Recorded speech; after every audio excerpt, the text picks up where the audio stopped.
Well, yada, yada, yada. Good morning, good afternoon, good evening, everybody. Welcome back once again to JayJay's PC Builds Live, right here on YouTube. If this is your first time here, make sure you subscribe. And if you've already subscribed, welcome to the family. Welcome to the community. As well as, I'm gonna say this. We gotten some new subscribers. You are recognized new subscribers. Definitely welcome to the family. We hit 400 subscribers, and we're hoping to get to 500 really soon. So if you haven't subscribed yet, please do subscribe. So I'm gonna let everybody get in here to get this party started. And hello, Machine, and hello, MTBK. Good to see you guys in here. And we're going to let everybody just roll in a little bit. Give it a couple minutes and see what's going on. So, you're welcome, Machine. You're welcome, Machine. And I'm just going to start this off from my last video that I made on the 24H2. I made one little mistake, and I didn't think I would find it, but I found it. I remember I told everybody that I couldn't find Copilot to it, and finding out that they didn't put it in programs or features, that it's an embedded hidden feature. But we're going to show you that in a moment and show you how I found it. So, and it really shocked me because I seen it on Microsoft Edge. I've seen it there, but I didn't see it on the desktop on the taskbar.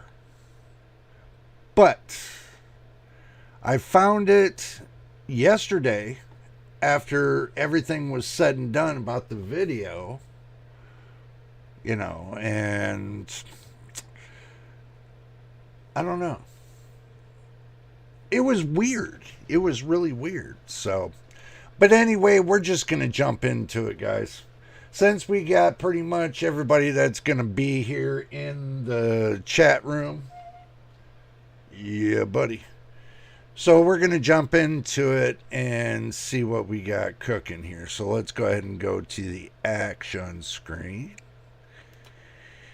And we'll get it started. There we go. See, I already got it loaded up, ready to go. I went into make sure everything was right before we got started. This is the developer version. Oh, Machine, listen. No, I told you in the next couple months I'll get that fixed. Everybody's wondering how come my headliner of my car looks like a tent. Well, when I bought the car back a couple years back, okay, it had a headliner issue, so because it started to sag and sag and sag, I guess it just started ripping holes and stuff, and I just didn't really pay attention to it. So, but for $120, I'm going to have somebody fix it. So, as soon as they get free time, they said in the next couple months, then we'll go forth with it and I'll get it fixed. No big deal. So, but in the meantime, y'all have to deal with the tent. Alrighty, so let's get back to this. Alright, guys, this is the developer version of 24H2. This is the second update to 24H2. Now, over here, let's move my face a little bit, Let's go ahead and just move my face a little bit. We'll move myself up there. Okay. So what I found out was, here's Copilot. Okay. Over there at the bottom right, there's Copilot. But where I found it was insane. MTBK says, just read some PC game hardware news. Insanable Intel case CPUs. First look, faults other. Good news for me, Intel fanboy. I got you there, MTBK. Look, I'm a fan of any new tech. Doesn't matter if it's AMD. Doesn't matter if it's Intel. Doesn't matter if it's NVIDIA. It doesn't matter what kind, as long as it's good tech. I'm all for the hardware. I'm not worried about what the name says on the hardware. I'm just worried about if the hardware is good enough, to showcase it here on the channel. So, but anyway, back to this. All right, so how I got Copilot is you go to the taskbar settings, okay, and it's in the basically a personalization, and here, well, we got to move my face again. Oh my god. Ooh, let's move it over here so that way, we're out of the way. Okay, now where it says Copilot here, this was off. They had this off for some reason. So they didn't turn it on. It was off. Okay, so it's got other system tray icons here. So you can go here and you can take and turn on or off whatever you want on the taskbar, which is pretty cool. It's got a pen menu if you want to use one of those plug-in pens that you can do right there up on the screen. You can do it that way. It's got a touch keyboard, which I don't have a touch screen, so I can't do that. You can turn off the widgets, task view, and the search box. If you don't want the search box down at the bottom left corner, what you can do is you can hide it so that way you don't see it. Or you want to hit the search icon only. Look what happens. Move my face upwards. So, see, it puts a little search tab right there. I mean, that right there means that it's pretty much customizable. If you look at it, it looks almost like Windows 10, just for say. So, I mean, basically, that pretty much does look like Windows 10. But you got right here, you got Copilot. If you want to do Copilot, if you don't want to do Copilot, you can turn it off. Or if you don't want Copilot at all, you can completely turn it off. You don't need it on. So you have the option of turning Copilot off or on. Yeah, I got you. Fanboyism, brand loyalty, maybe be bad when it comes. Well, there's always, MTBK, understand this. There's always future videos that we can do just Intel. So until, well, hell, this right here is Intel. This, when I'm running Windows 11 24H2, is off of an Intel system, which it's Livono. This is not my main PC. I'm on a capture card to that Windows 11 system, which has Intel processor, 8th gen. So, yeah, we're kind of doing an Intel kind of thing here with, capture card. So, pretty much you can find everything you want in the personalization. That's if. That's if.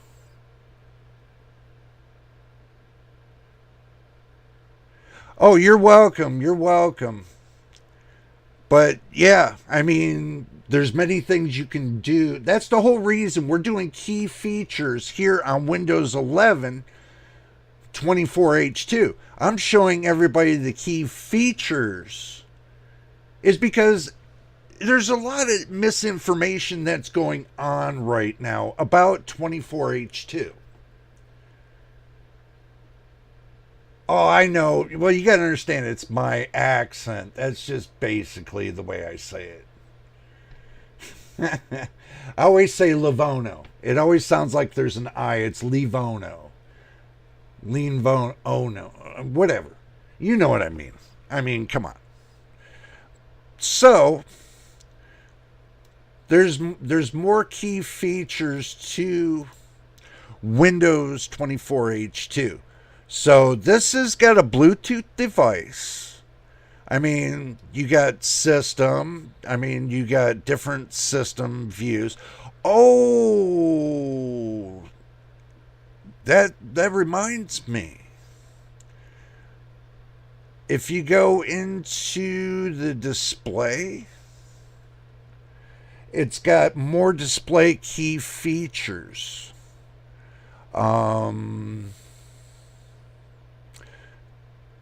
Where they say it was. Oh yeah, you can scale it.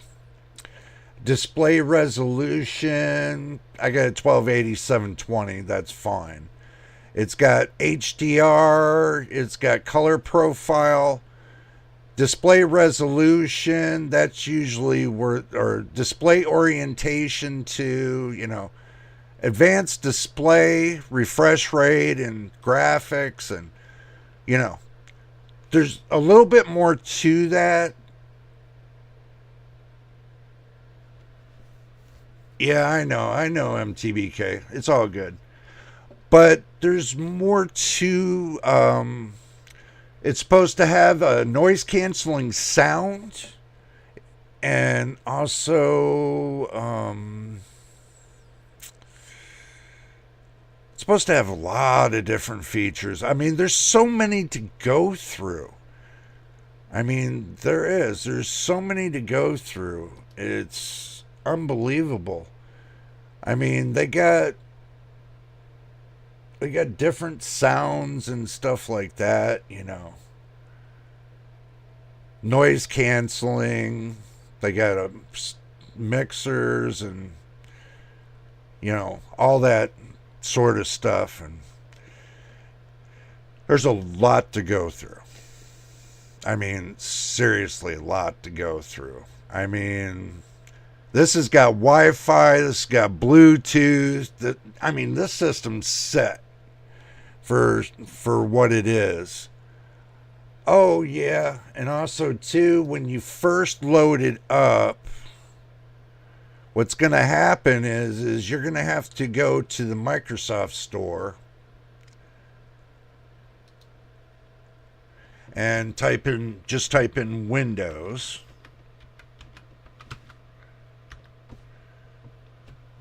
Okay, the whole reason of typing in Windows is this. We don't need to worry about Copilot right now. Okay, this gives you an idea. If you want the Azure, the virtual desktop, you can get that. This is like try Windows 10 for free and all that. Screen recorder, old Windows versions, file recovery, which they took file recovery off. Windows scan,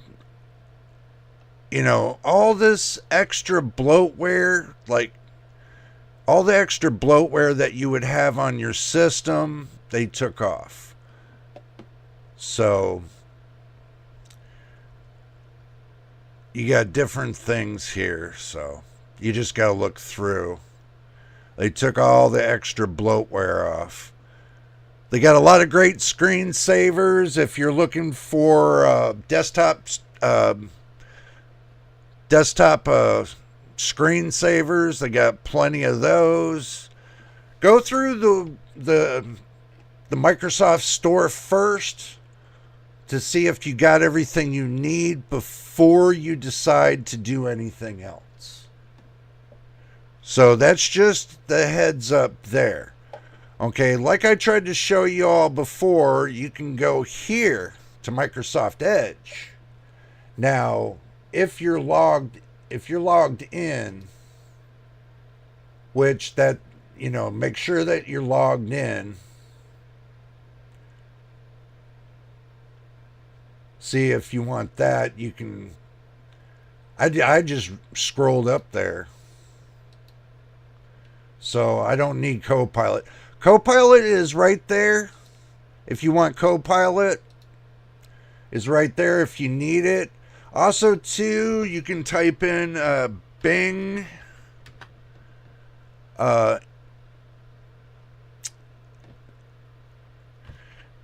AI image maker. Okay, so Bing has an AI image maker that you can get. You just click on designer. All you got to do is join in, and you can make your own AI images. You can make your own AI images for free. So you just join and create. It says sign in with personal account.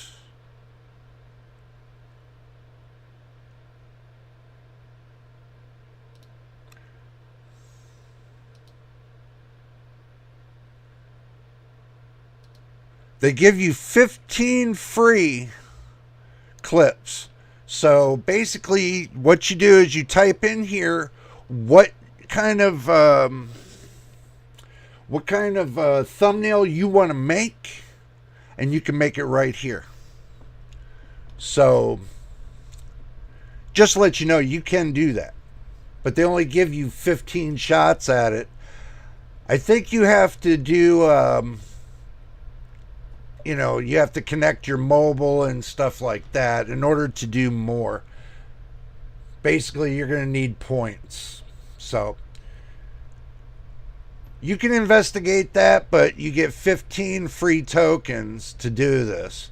So each one that you design with AI generating, it uses 1 token. So that's something to think about if you want. You got 15 free shots for that. That's something I wanted to bring up too. Microsoft Store, Minecraft, League of Legends. I mean, my graphics card sips 5 watts of power when playing League. Any integrated graphics can do it. Yep, that's true. I got 4,693 points, maybe by chatting with Copilot occasionally. Oh, that's cool, MTBK. Well, the thing is this. That I showed you from Bing AI image generator, that can make you a perfect thumbnail. If you want, just type out the specific kind of thumbnail you want, how you imagine it, and take your chances, roll the dice. So you can make your own thumbnails, for like videos and stuff like that, or you can make your own PNG pictures you can put for your desktop. I mean, that's simple too. So you can make your own desktop features if you want. You can transform Windows 11 any way you want. I did. And look, the taskbar down at the bottom is back to the way it was on Windows 10. That's because I took my time in looking to see what I can do to make it happen. So if you're wondering, you just go to the taskbar settings, and there should be, you got to change the color of the taskbar behavior. So you just change the behavior, and taskbar alignment, just put it to the left. And you put show badges on taskbar apps and show flashing on taskbar app. And it's pretty much simple. I got the second showing in the, but that's pretty much it. You really don't have to do that much to your taskbar to make it happen. Now everybody's asking me, how come I did this? Made a shortcut to my control panel on my taskbar. Well, saves me from the fact of having to go right click here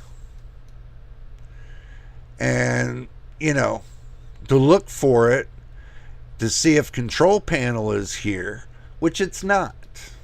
So you have to left click, go to all apps, and then go all the way down to the bottom to Windows Tools, and then find control panel by right clicking on the control panel. You can pin it to the taskbar. That's what I did. I pinned it to the taskbar, so I don't have that problem. Any of your other services that are on here, you can pin it to your taskbar. I mean, it's pretty simple. Whatever you use, you have an even shortcut right here. Boom. And I can get into my device manager. So as you can see, it's perfectly aligned.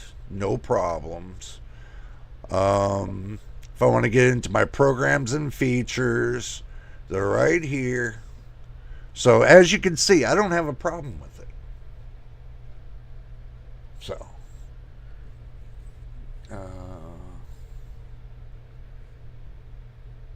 43.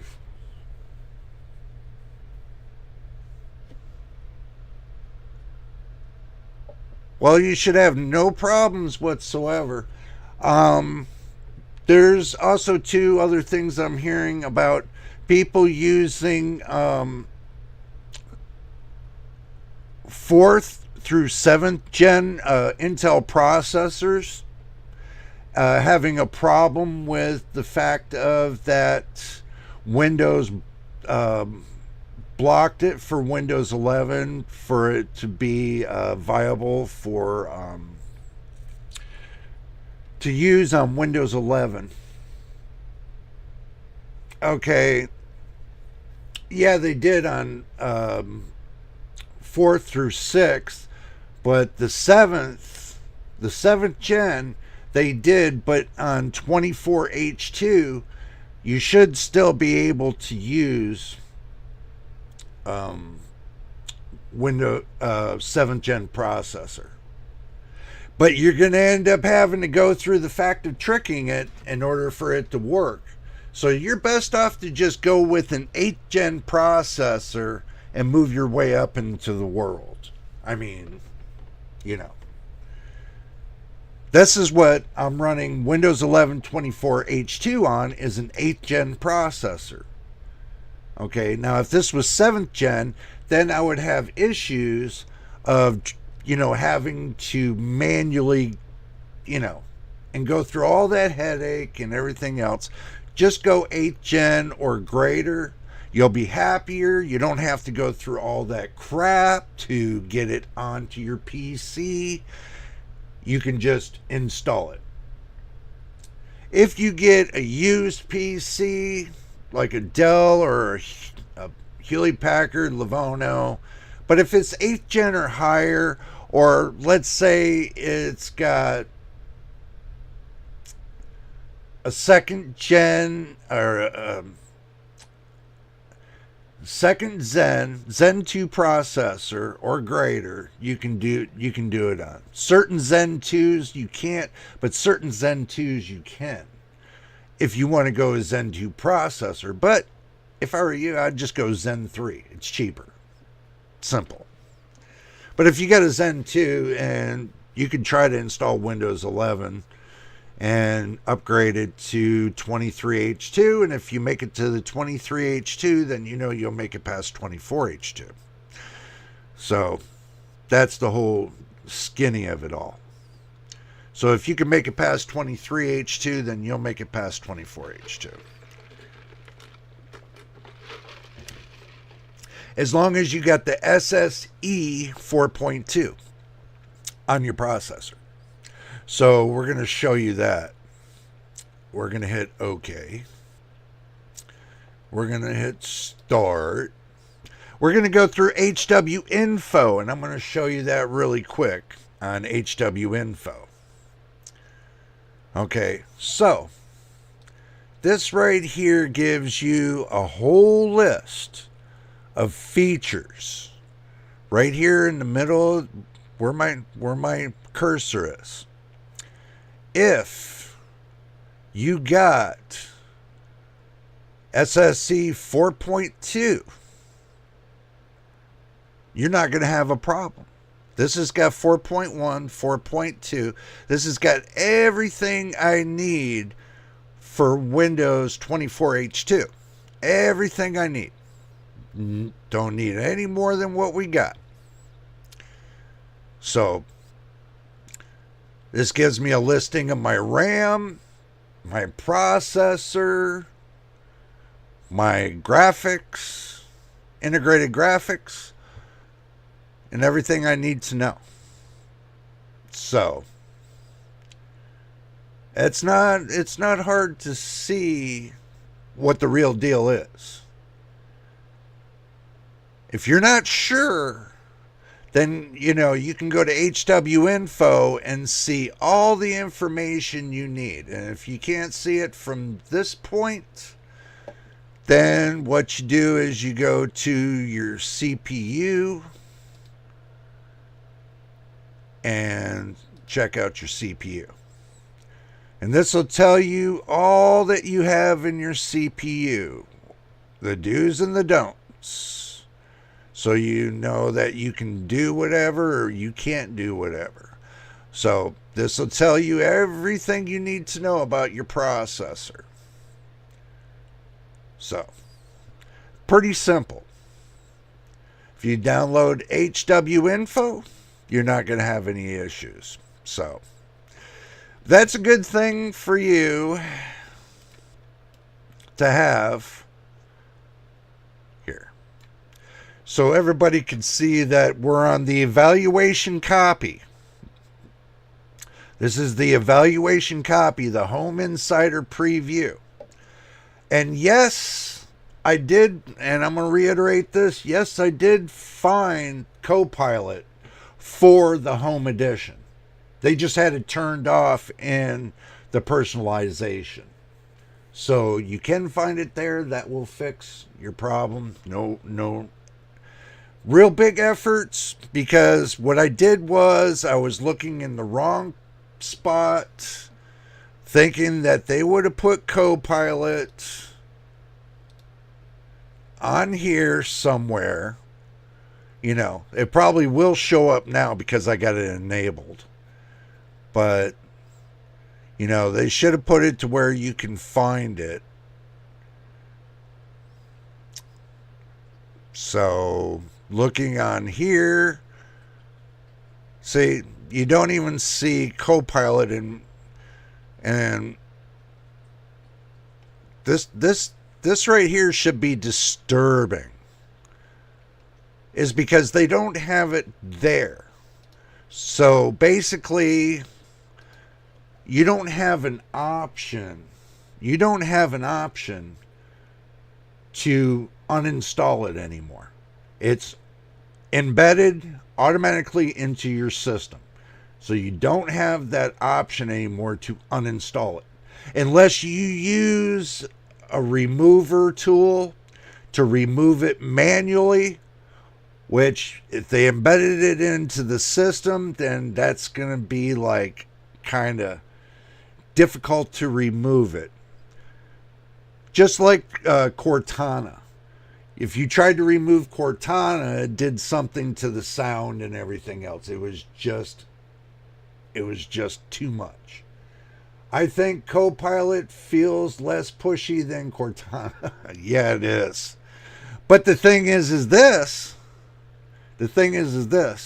I tested out Copilot to have it open up files. Didn't work.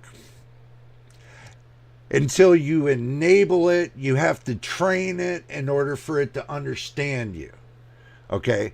I asked it questions on what's going on in the world. And it can't even give you a correct answer. And Microsoft embedded this into the system, and they couldn't even give you an image, AI-generated image maker for your desktop to go along with this Copilot. They're going to make you pay for it in order for you to have it on your desktop. They should have given that to you. If they're going to take and embed Copilot into your computer without you having the say-so of taking it out, they should have given you the whole 900 yards. That's my opinion. I don't want it to understand. Well, you don't have to. You can turn it, hey, machine, all you got to do is you can turn it off. I mean, if you don't want it on, you can go into your taskbar settings and you can do this. Boom, it's gone. And that's it. You don't have to worry about it. It's not there anymore. It's gone. So that's a good thing. I mean, if you don't want to do Copilot, you don't have to.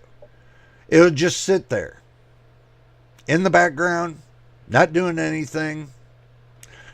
Shouldn't be eating up no resources or anything else. And if it is, then you could probably go into services and disable it in services. So this way it'll completely shut it off. If you don't want it. But looking at the rest of this, let's move on. I like how this looks. Truthfully. I like how this looks. Other than them putting OneDrive there. But the matter of the fact is they don't. You can go to probably this PC. Let's see if you can go. Let's see if you can do this.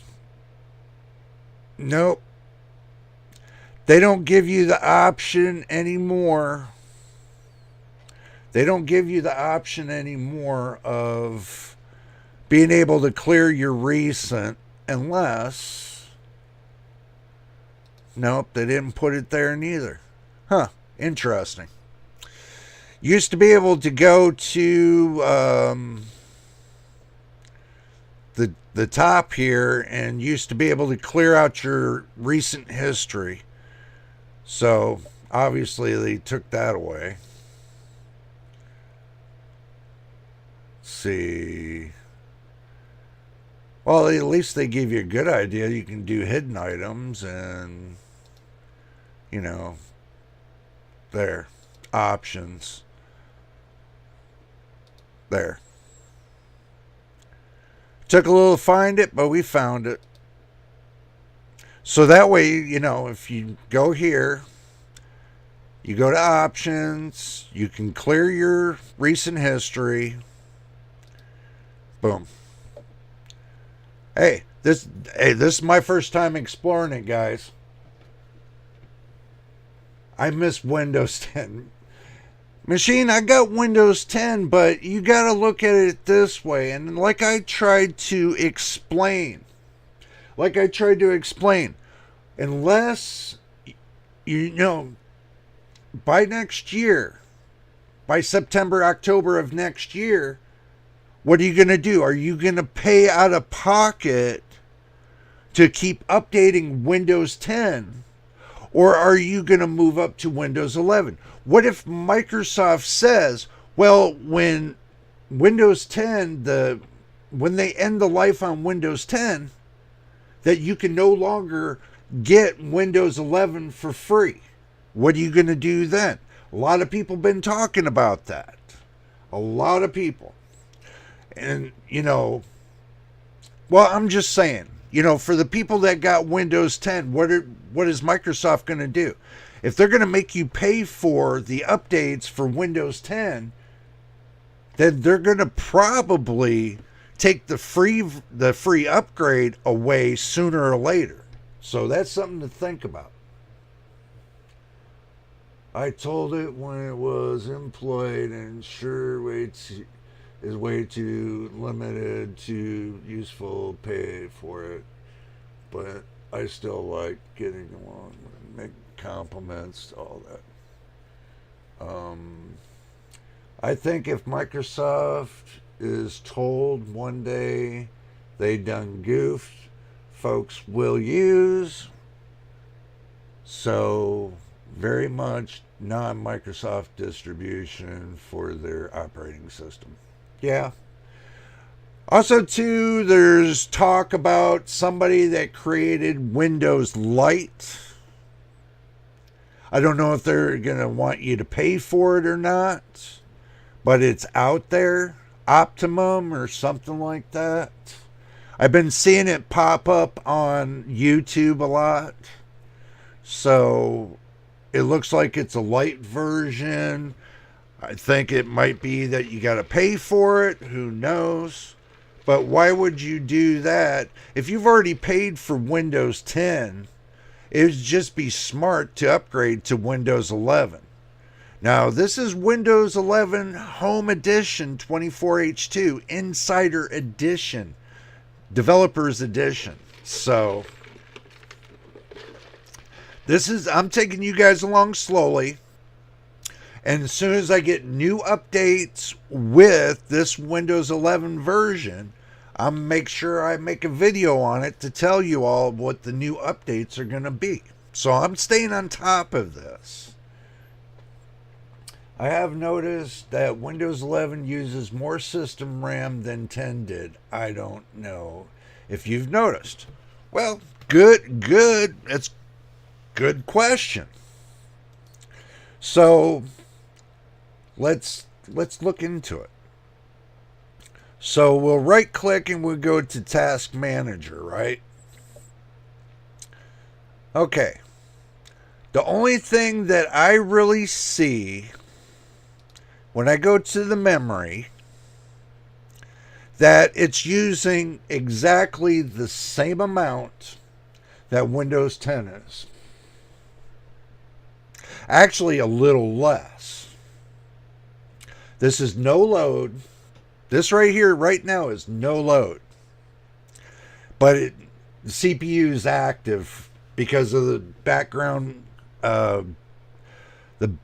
stuff that's running right now.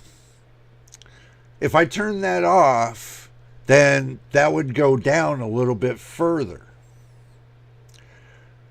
So in between 3.5 gigabytes of system RAM up to maybe 8.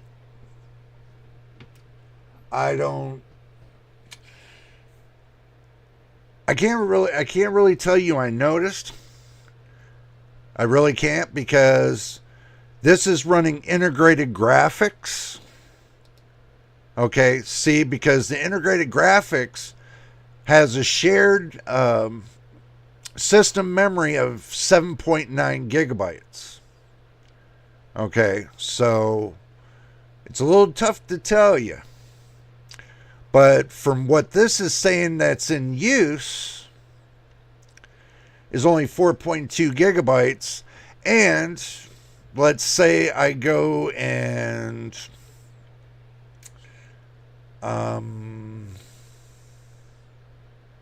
good example would be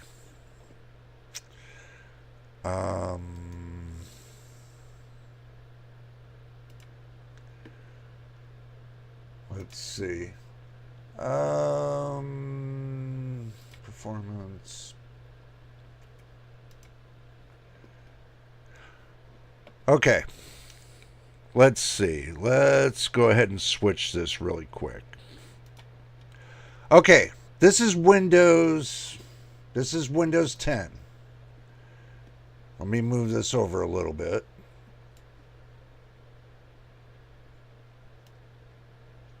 Okay, so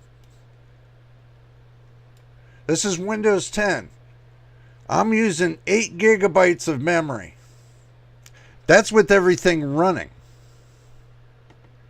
You see, but I'm not too worried about it because I got 64 gigs of RAM with this. So I'm using 8 gigs, but this is saying I'm only using 3.1 with Windows. And the rest is for programs. That's what this is. No, this is the compressed 3.1. Sorry. Total, I'm using 8. But looking at this, my GPU, I get 32 gigs of shared memory with my GPU, and, but as you can see, I'm only using 7% of my thing there. So, but like I said, looking at it between Windows 10 and Windows 11, in truth and reality, I really don't see much of a difference in the usage. I really don't.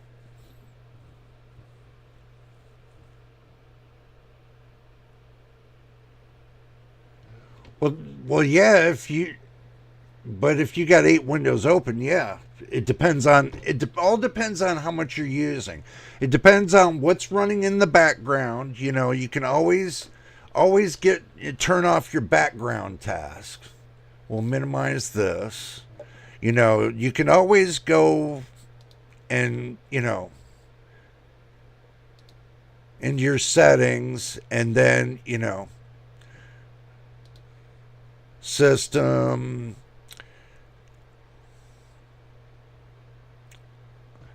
I'm sure looking around I'll find it, but I'm sure. So we'll just type in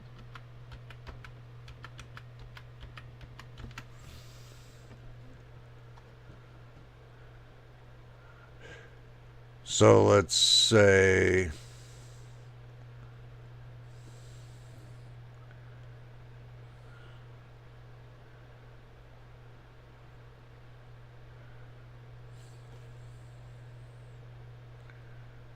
you can do many of things. That's what this is saying. So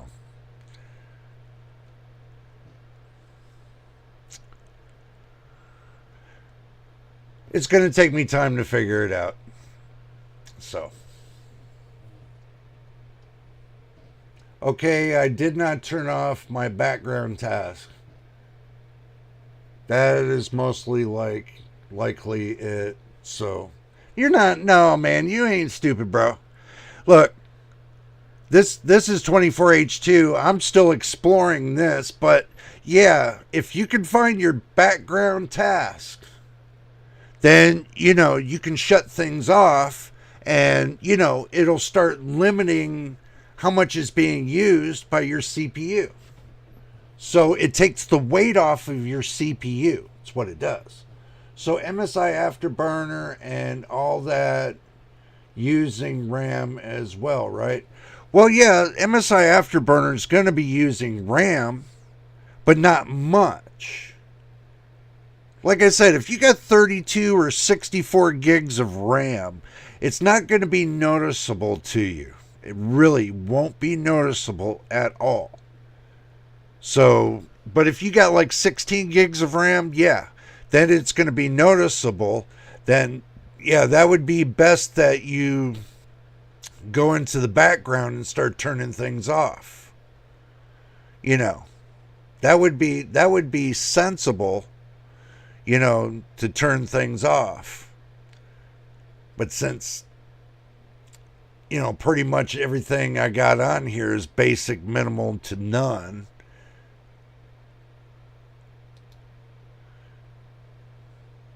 you know, it's minimal to none.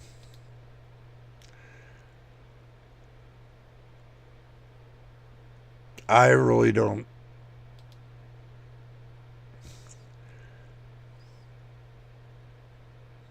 I mean, you can go in and you can start turning things off, you know.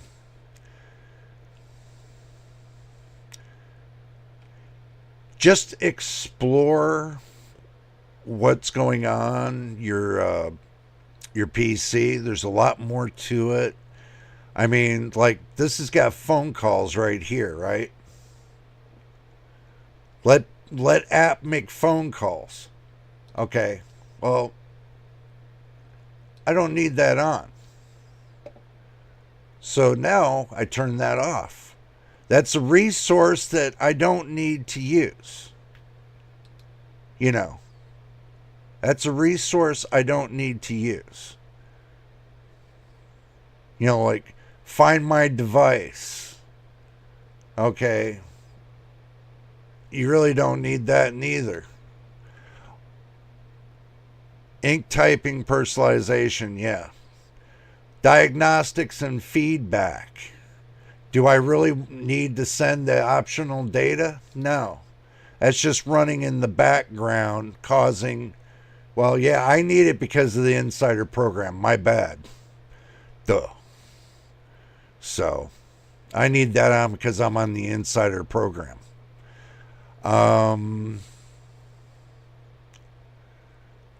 You know, like notifications. Do you want your notifications on? You can turn it off. You don't really need them on.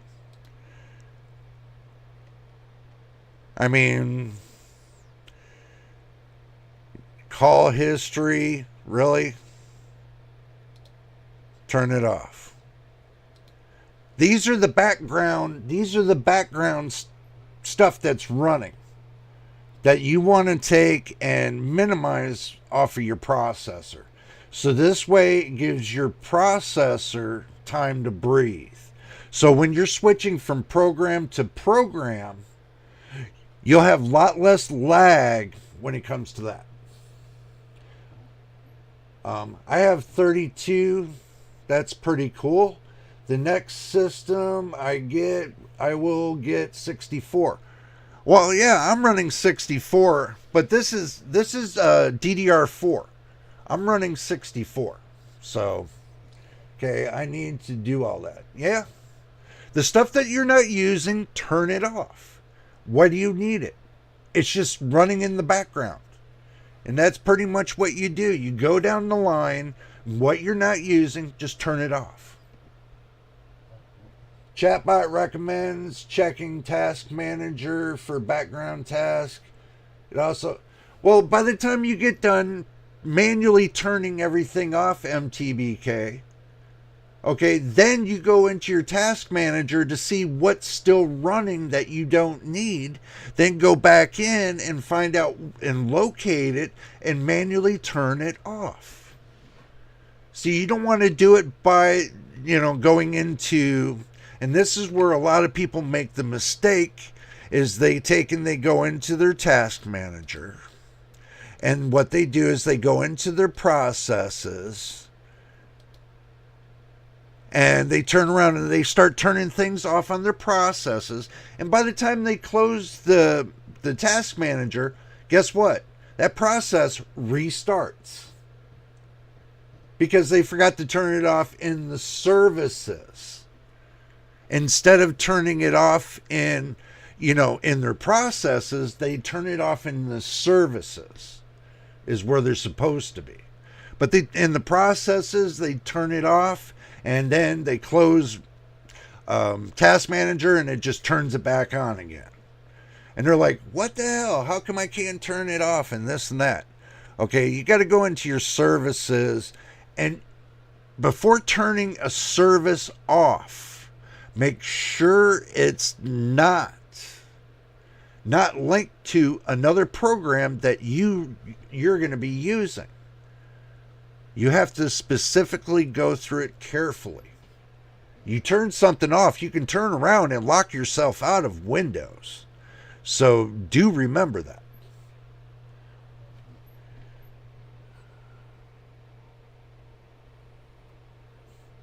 Yep. I agree with you. Close unnecessary apps. Disable unneeded Windows features. That's not hard. You can take and disable features. Going through your new control panel kind of thing. And then whatever's not there, you can research it to find out where you can find it. Do your research when you start turning things off. Make notes. So if you ever want to turn it back on again, you made those notes.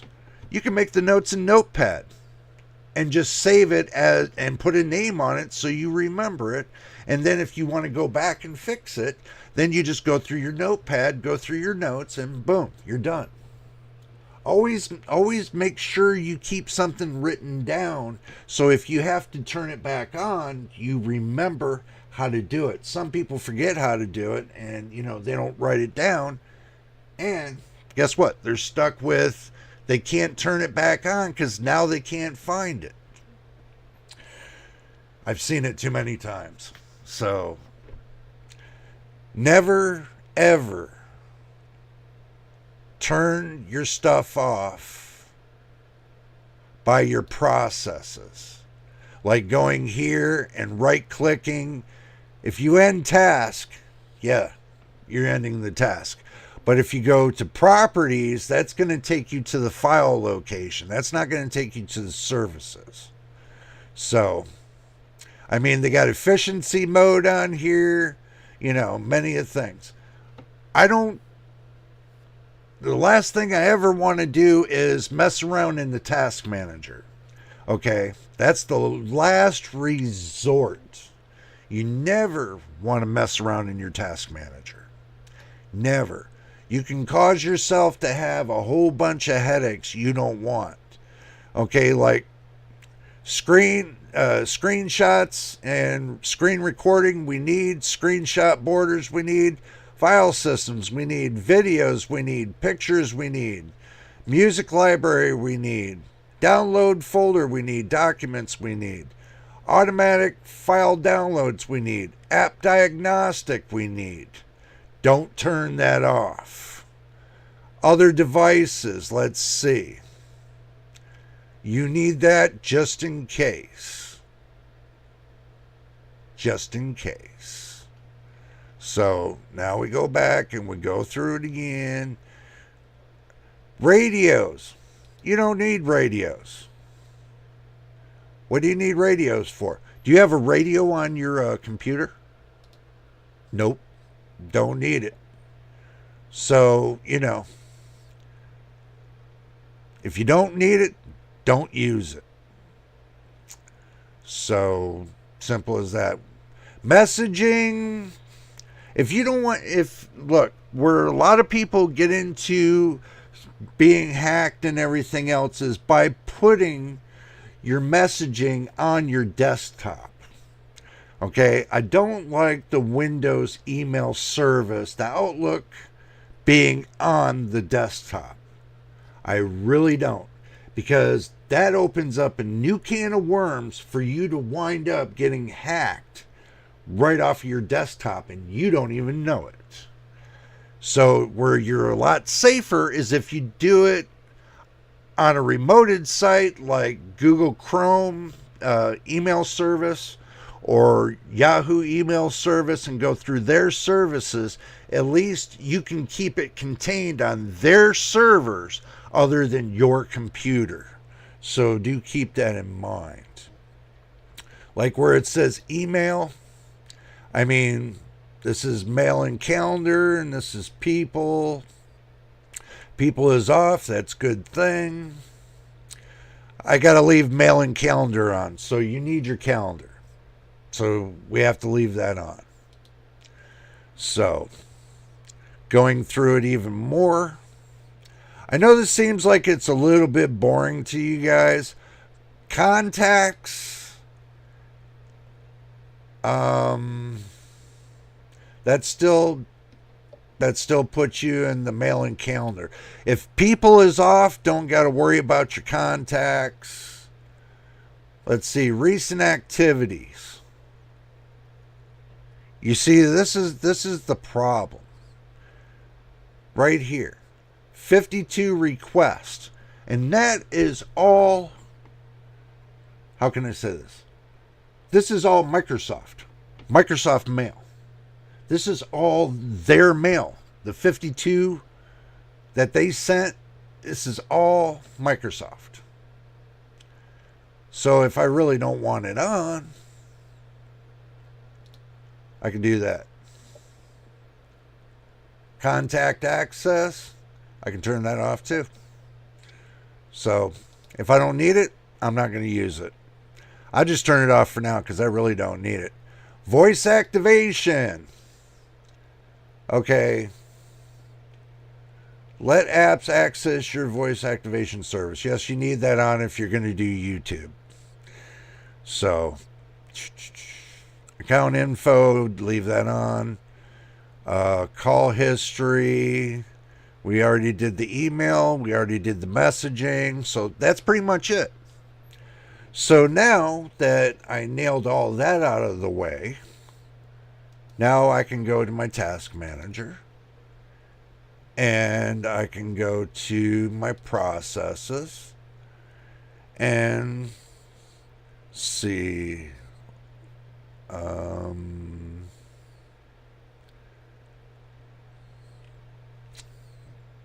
That's pretty much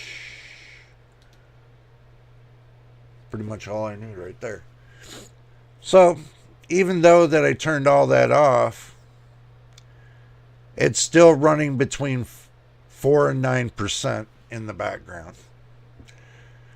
So that means I would have to go in here and start like end task of Copilot.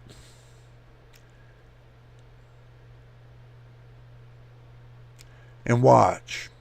I'm waiting to see if it pops back up. I am waiting to see if it pops back up. Obviously, no. You need the service bridge. They got the Office 365 Office. You need that on for the simple fact of your antivirus. So they got this connected to your antivirus. So crazy. So nuts. Okay, so that turned off Copilot completely. You can go to your startup apps. And like if you don't, your services you don't need, you need that. You need that. That's disabled. Microsoft Edge, that's part of the thing. Disabled, disabled, disabled. So, all that's the only thing that it's running on my system is the security for Windows Defender, the audio, and Microsoft Edge. So everything else is off. I don't need any of that running in the background whatsoever. So that's done with that. So it's not hard to turn off services and stuff like that. You would think a computer like this, you know, running an integrated graphics would be like laggy and everything else, which it's not. I don't have much of a problem. So, I mean, do remember this computer is running on a regular hard drive. It's not running on an M.2 or an SSD. No SSD whatsoever. This is just a regular hard drive spinning at 7,200 RPMs. So, and for what I feel, it's not a bad deal. Okay, this system I got for free. This PC I got for free. This lags a little bit. Yeah, it's running at about 74, 75 FPS. It lags a little bit because it's on an older hardware, which is end of life. Intel ended the life on this processor. So that means I get no updates for the integrated graphics. So they're about 2 years old right now. The last date was December of 2022. They're about 2 years old now. End of life. Intel's like that. Okay. When they end the life of a program, like of a processor, they immediately cut you off after December of that year. So just keep that in mind. And startup applications, turn off the superfetch service, increase virtual memory. Well, that's if you're running virtual Windows. If you're running it through virtual Windows, then yeah, you would increase the virtual memory. But turning off the superfetch, in actuality, on some computers will actually slow it down. Some it will speed it up, but some of them will slow it down, believe it or not. But if you turn off your extra features, then yeah, the extra, arrow features that are on there and make it just like basic standard, then yeah, that will take a load off the processor. Using Heaven Benchmark with the UHD 630 graphics, the 9 megs of L3 cache are filled to the brim. Yeah, they are, believe it or not, bro. Believe it or not, they are. I mean, but it's running it. But it's running it. That's the whole thing. It's running it. So you ask yourself the question, running off of an old processor, and this is Windows 11 24H2, which I'm putting this through the test. And this is an older system. This is not brand new. This is not like a 13th or 14th gen processor. This is an 8th gen. So this gives everybody a positive outlook when, you can do what you can do with an 8th gen processor. Look, you can switch the motherboard. Believe it or not, you can switch it into a better motherboard. You can put a bigger power supply. Just the processor alone, you put it into a new motherboard, bigger power supply, bigger amount of RAM, like 32 gigs of RAM. That's the max you're ever going to put on an 8th gen processor is 32 gigs of RAM. And, you can put in like a 2 terabyte M.2 drive or two of them. If the motherboard holds two, and you can put 2 terabytes in each slot, so you got 4 terabytes. As far as gaming, you can put a 4060 with this. You can put a 4060 Ti 16 gigabytes. You can put a 4070 with this. You can put a 4080 with this. Or a 4080 Super. 4090, I don't think that's kind of pushing it. 4080 Super is kind of pushing it too. So is a 4080. So basically, if you go to a 4070 Ti, that's kind of where my max would be at that point. That's the reason why I said 4070 with it. It'll run fine. Reason why I said it is because it ran fine with the 4070, ran fine with the Ryzen 5 5600G. I ran it with that. Got good FPS. Didn't have any problems.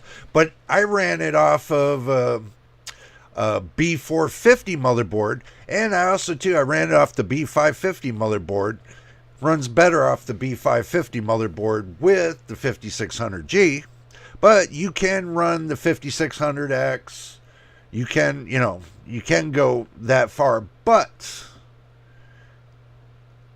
I would recommend, if you're going to run Windows 11 24H2, that you at least run it with the 5600X or greater.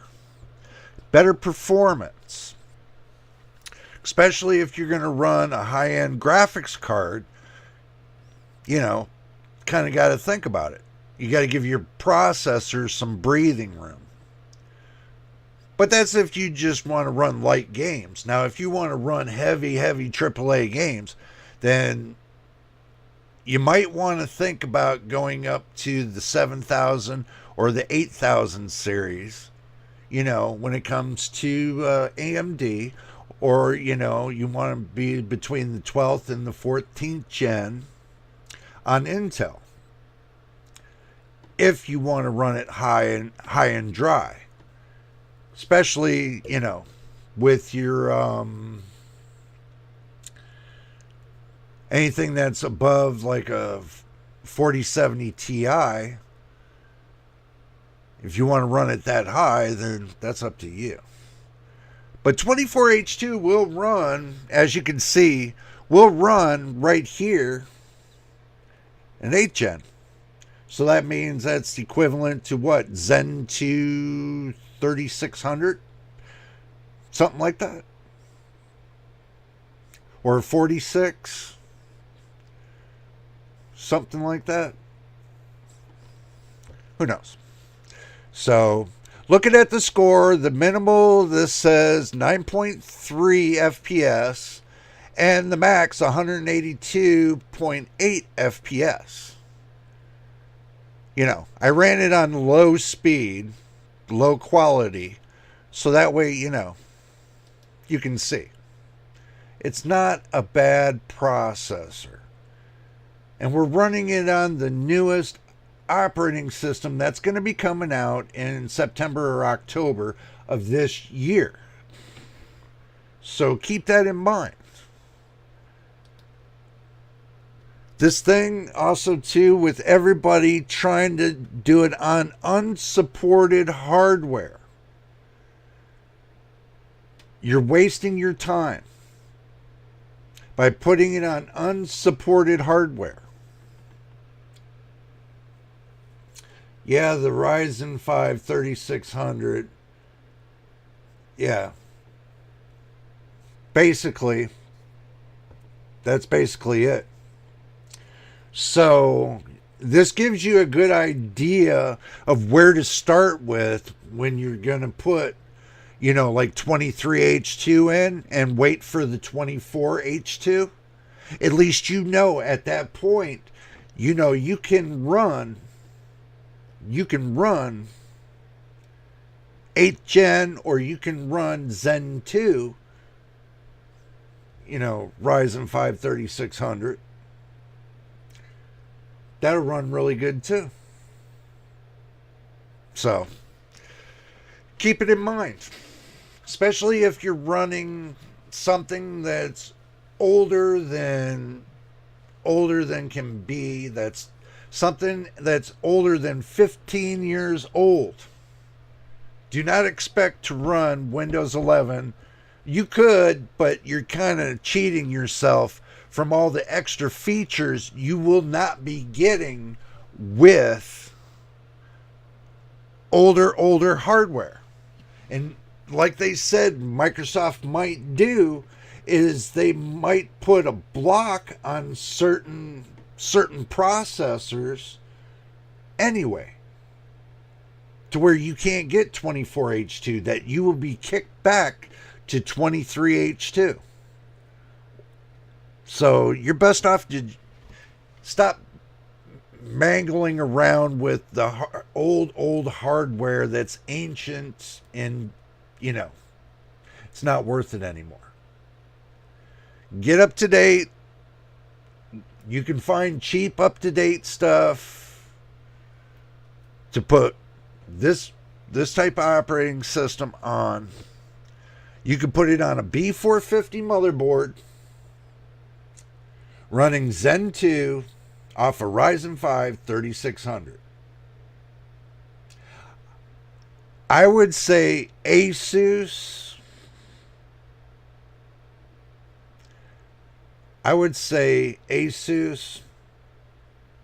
As the motherboard over anything at this point. This Zen 2 processor does not have integrated graphics units, so folks, we'll combine it with some graphics cards unless it is some specific server program. Some use a NAS without any GPU. Well, you could, yeah, because you use an accelerator card, but you're still gonna need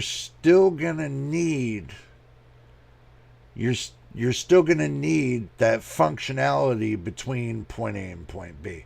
Unless you're doing it off a different computer, setting up that server, yeah, you don't need a graphics card.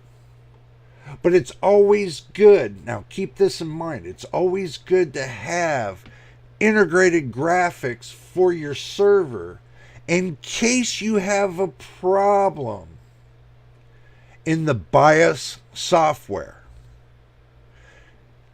That's the reason why you always have integrated graphics off to the side, because of the BIOS software. You might have to update it, and whatever else, you're still going to need an iGPU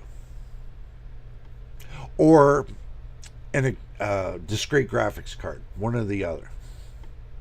You're still going to need some kind of graphics when it comes to upgrading your BIOS or something with your system outside of Windows or outside of the program that you use for it.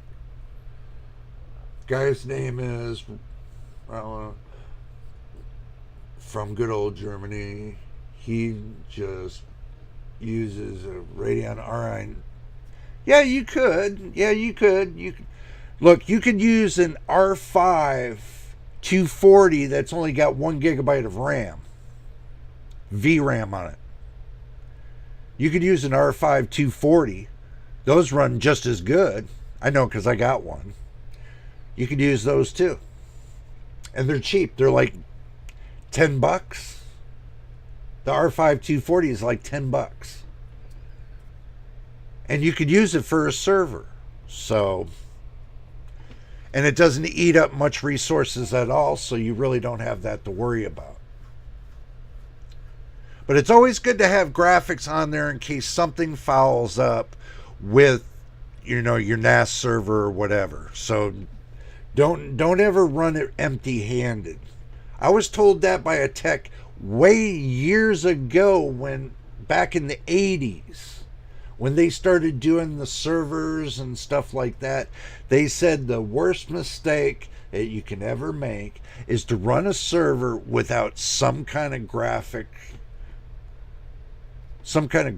card or graphics software that's built in, that's built into the processor. So never make that mistake. It's what they always said to me. Never make that mistake. So I just tell you what I was told years ago.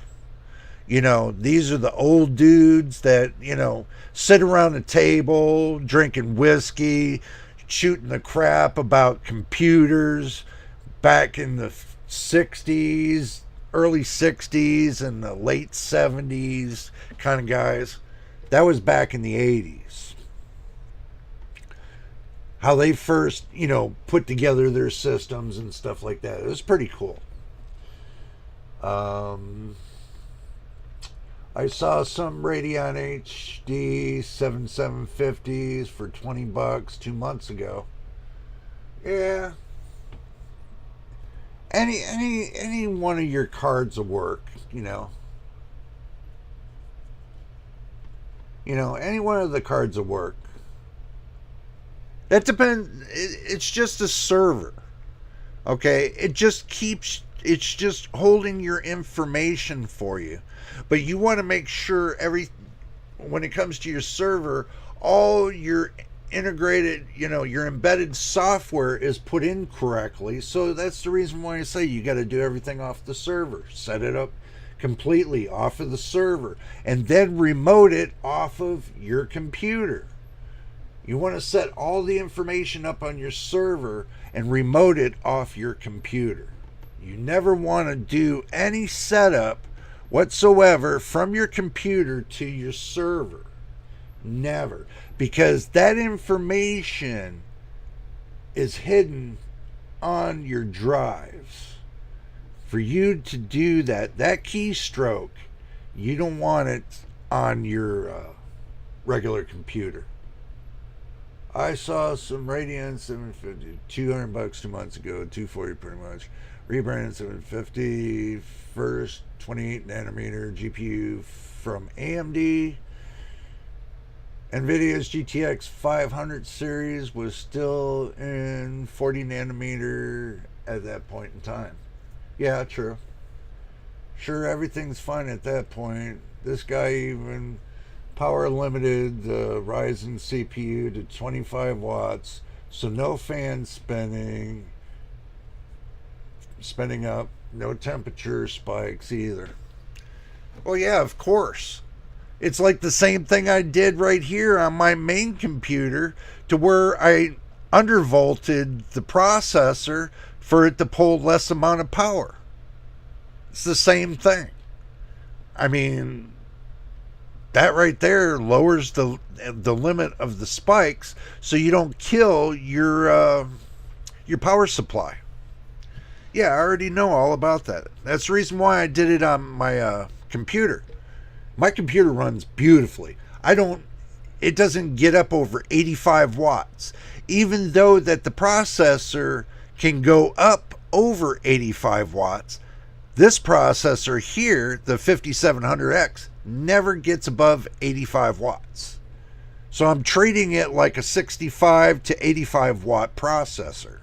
Instead of it being over to a 125 watt processor, I'm treating it as a 65 to 85 watt processor. And it still gets great performance. I'm not complaining. I cannot complain on it. You got to think about that. I'm not complaining whatsoever. I mean, for real. For a desktop, it's not too bad. How much power it consumes? Everything less than 400 watts, including the fans and everything else, the GPU and everything. Nothing over 400 watts. Maybe 420 max, but that's about as far as I measured it, and that's playing at full tilt. So, I mean, on a 750 watt power supply and still having room, I don't worry about my computer whatsoever.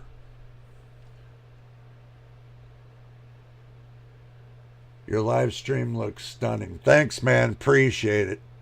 So it has enough steam to do the things you like. Yeah, it does. Believe it or not. It does. It does everything I need it to do. I don't need it to do any more or any less. It runs great. And that's the way I look at it. I mean, you guys bugged me about getting a new microphone because you didn't like this stick microphone. I got a new microphone. Okay. Oh. That was bad. Let's make sure we're still live. Yeah, we are.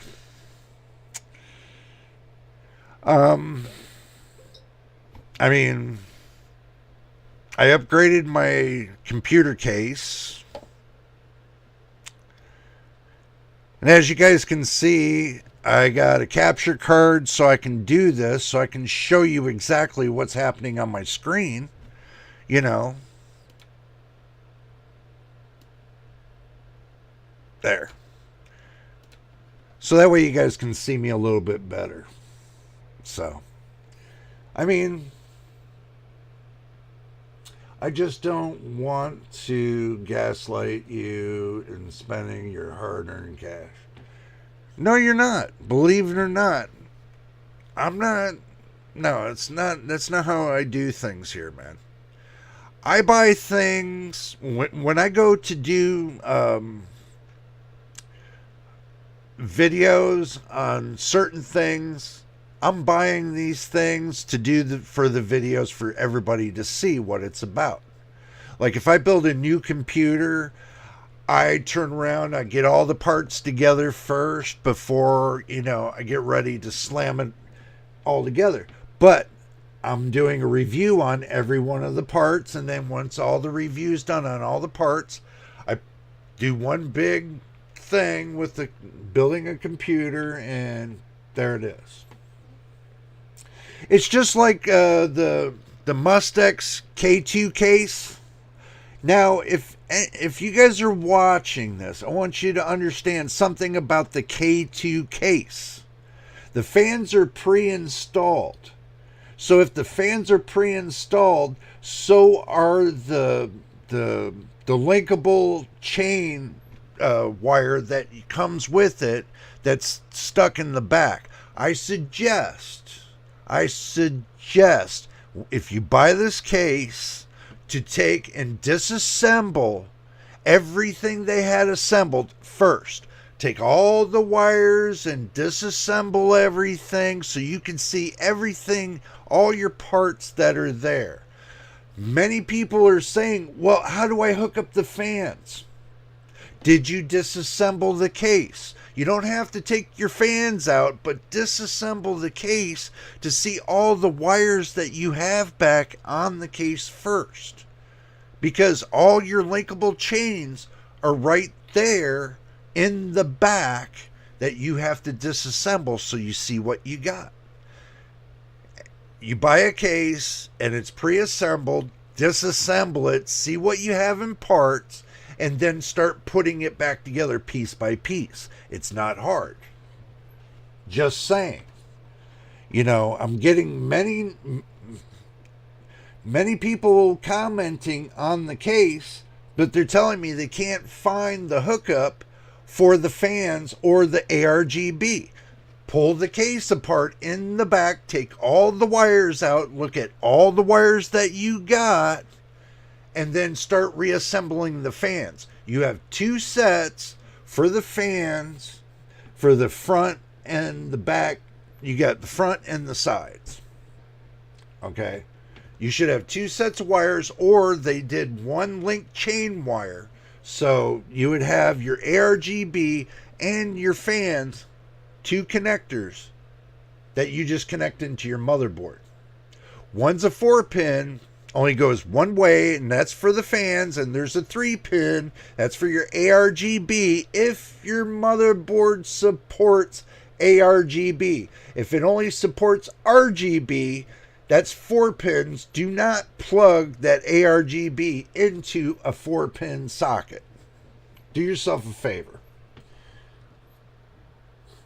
Yes, when it comes to consciousness and buying decisions, you manage things as good as it can get. Yeah, I tried to, man. Believe it or not, I tried to. But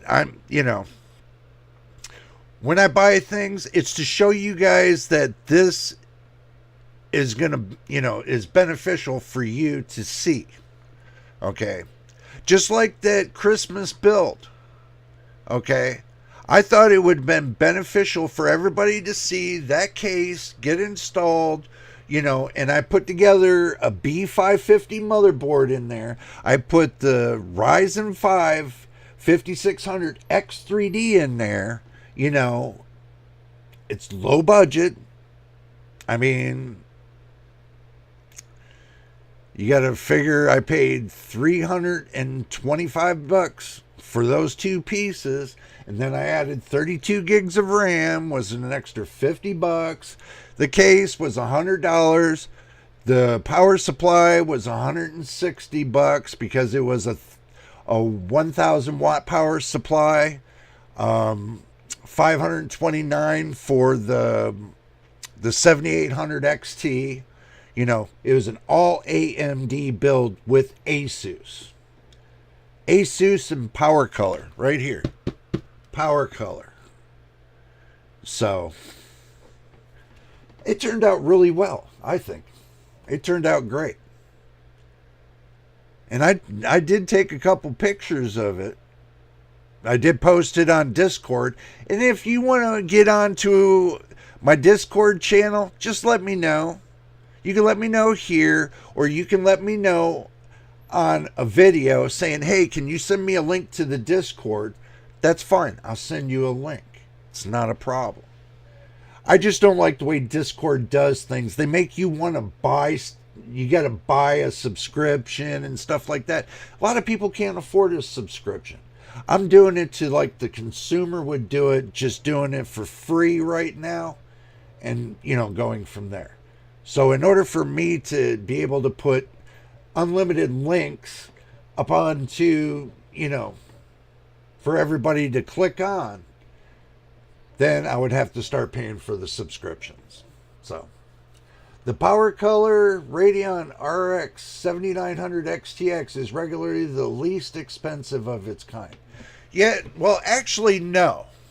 I'm going to disagree with that.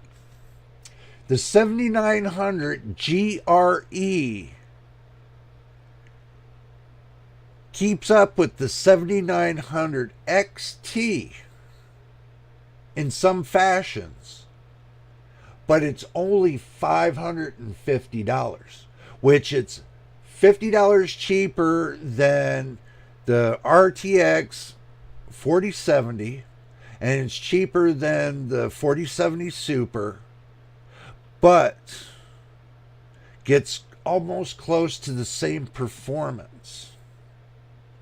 Not saying it does, but it gets close. Not in ray tracing, but in rasterization, it hits the mark. I don't like the power it pulls, but, you know, the more you want graphic power, the more wattage you're going to be pulling off of your graphics card, regardless. So, but I think for $550, the 7900 GRE was a better deal than the 7900 XT and the 7900 XTX. Trust me when I tell you that. Even the 7800 XT, I still think it was a better deal, because the 7800 XT was, at that time, was $529. Okay. So, but now the 7800 XT is below $500, but the 7900 GRE is still around between $550 and $650. It's got, some got a bump up $100, some got it bumped down to about $550. So, oh yeah, sure. I was just comparing it to the other XTXs. Oh, the GPU tester, PCHRAF, likes the 7900 GRE, calling it the bunny. The bunny. And he says it's the most efficient GPU with RDNA 3 architecture. Yes, it is. That's the reason why I brought it up. That is the reason why I brought it up. Because when it comes to gaming and stuff like that, it has enough VRAM on it. It has enough horsepower on it to keep up with the RTX 4070 Super.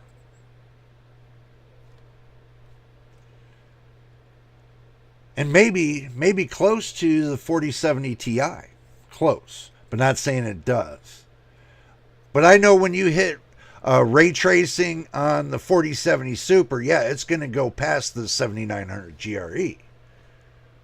But that's only if the game specializes in ray tracing.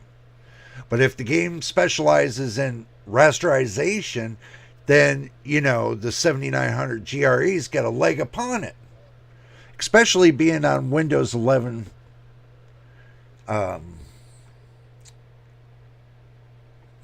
Windows 11 Home or Windows 11 Pro.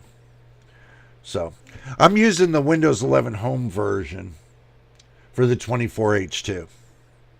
It seems to, I mean, this would be the basic evaluation copy that most of you would get off of your pre-built anyway. So I just stuck with it so you can see what you get from the Home Edition.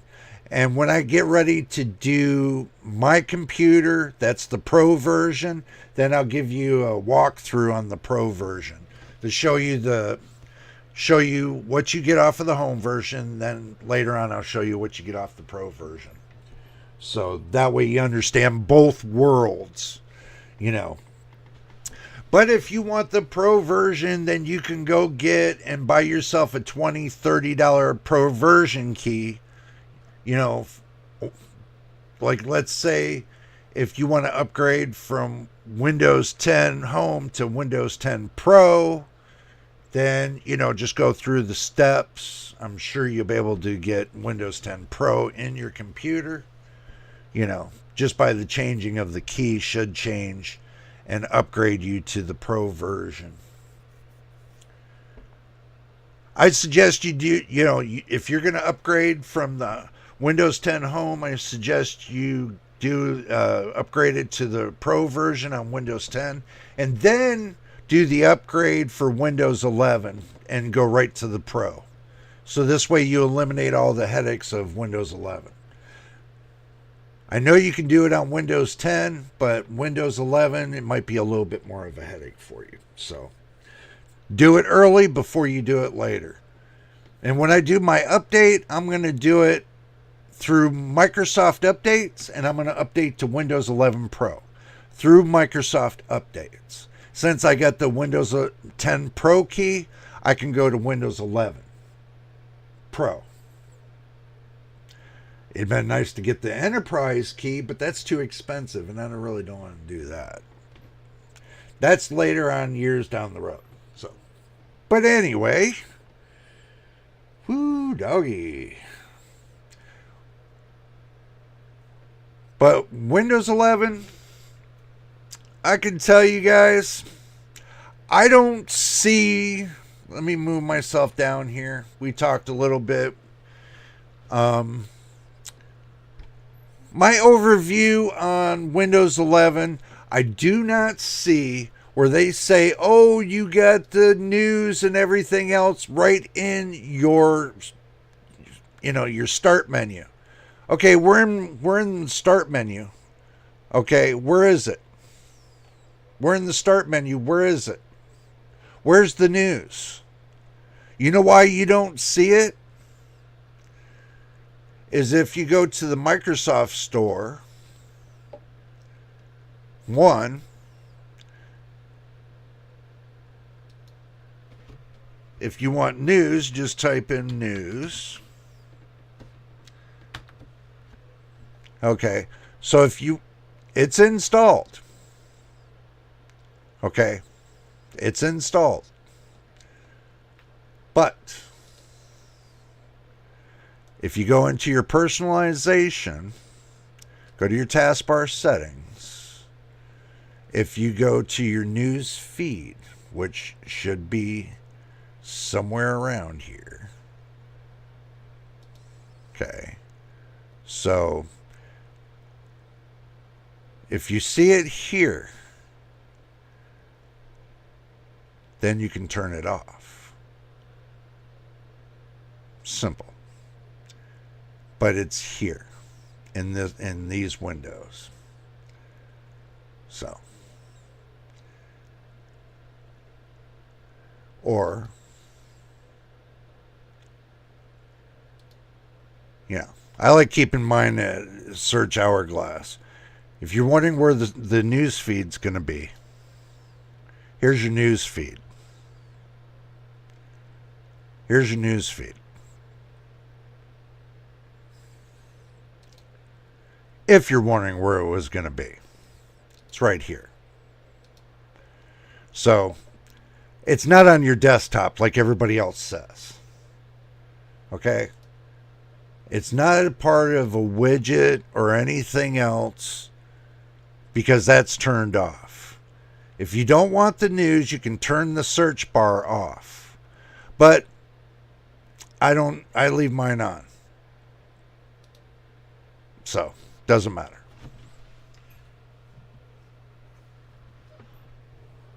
Let's see. This live stream was awesome. I'm glad I tuned in just in time. Yeah, I'm glad you did too, bro. I'm glad you did too. You know, I just wanted everybody to understand that your desktop is not going to be bombarded with widgets or whatever. You have the control over your Windows program. You have the control in there. If you want a local account, you can have a local account with having, nothing enabled. You don't need nothing enabled for Microsoft. Or if you want to keep the Windows updates going and keep your antivirus going, that's what I do. I keep my antivirus on. I keep my Windows updates on. And that's pretty much all I keep up going on Windows. And I just keep myself on a local account. Simple as that. You can turn off, if you don't want to use Microsoft Edge, you can turn that off too. They have a button in here, you can turn it off too. And you can just work off of Google Chrome. So it's not hard. Especially if you don't want the Microsoft Store, you can take and move this widget or move this this app somewhere else. You don't have to have it there. I mean, you can minimize your taskbar, the stuff that you got on it. It all depends on what you want. All depends on what you want. So you can do many things. Like right here, I mean, you got your views, sort by, you got refresh, and you got your new, you got your display settings personalized, you got a terminal, or you can show more options, and you still get the same thing. Somebody said to me that they didn't have this on here anymore. And you know what I said? That's a bunch of crap. I mean, I told them that. I said, that's a bunch of crap. I mean, if you don't want to show your desktop icons, you can turn them off. Did you see that? It just went boom, bye. So if you don't want to show your desktop icons, you don't need to neither. I mean, simple as that. You can just go to your view, and then you can show your desktop icons. They're back. You can put everything on your taskbar and turn all these off. Simple said and put. So, it depends on what you want to do. It really does. I mean, if you want to change and put small icons, you got small icons. I mean, I'll leave mine like that because, it's all good. So, they're about as big as the ones that are down on the taskbar, so I'll put them right there. They're up out of the way. So, I don't know, y'all. I see 24H2 not being a bad thing. What do you all think? Do you think it's a bad thing? You know, to me, it doesn't seem any different than 23H2. Other than if you don't have Snapdragon processor, if you don't have one of those Snapdragon processors, you're not going to be able to get the AI Explorer. Microsoft did create an AI Explorer, but unless your processor, your CPU processor, has neural processing capabilities, then that's the only way you're going to be able to get that AI Explorer. But I see that they only designed it for the Snapdragon, that Snapdragon processor. But they didn't design it for AMD processor, especially the 8000 series, which has neural processing. So keep that in mind. My idea was on my next build of PCs that I was going to take either an 8 or 9000 series processor, connect it with an NVIDIA graphics card, because both connected were supposed to be AI supported. Both of them. So I think it would run a lot better on those. I just tried hiding all the desktop icons. Small or big, doesn't matter over here. Yeah, but you can hide them. I mean, hey, I was just showing you that you can hide them if you want to. They don't need to be on your desktop if you don't need them. That's up to you. Just showing you what I've been scrolling through, so at least you know how to, go that far. The features on here, I think they're pretty good features. I really do. I mean, let's do this. Going into my documents and hitting new, and I can put a compressed folder here and then take a copy of this. We'll show more. We'll take a copy of this, and then we'll go inside here, and then we'll show more options, and then we'll paste.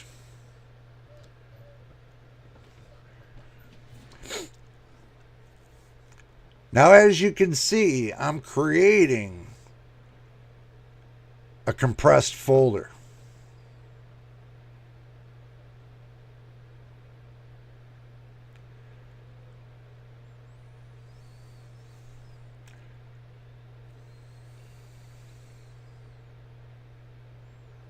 Boom.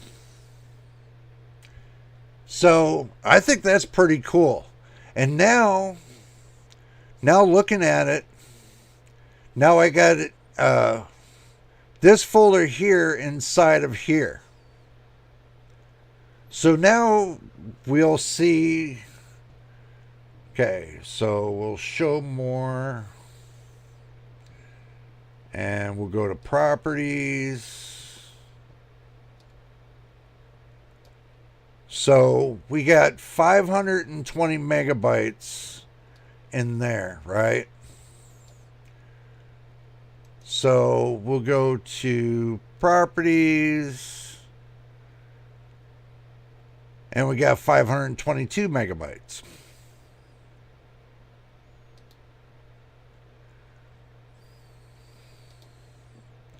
Okay, there we go. So you save yourself 2 whole megabytes for a compressed folder.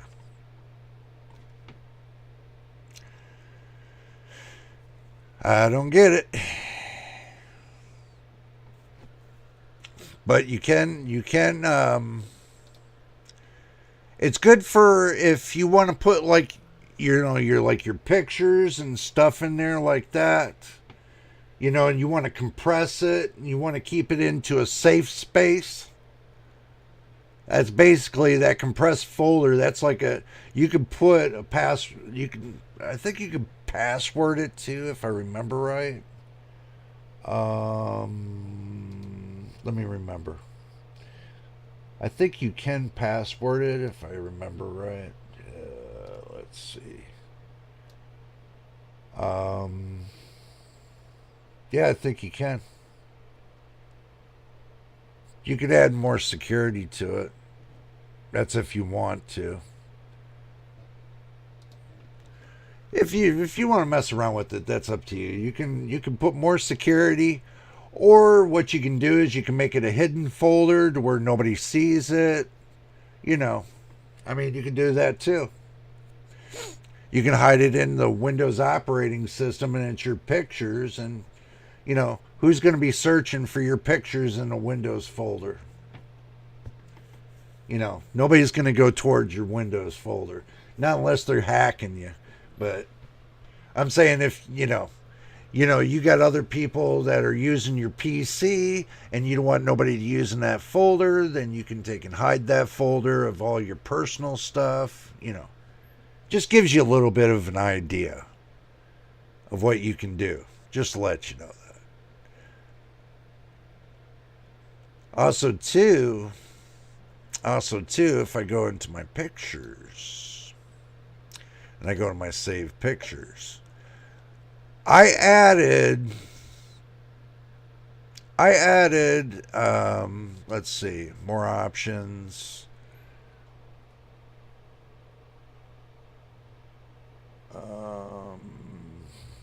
Open with. I don't like the fact that it did that right there.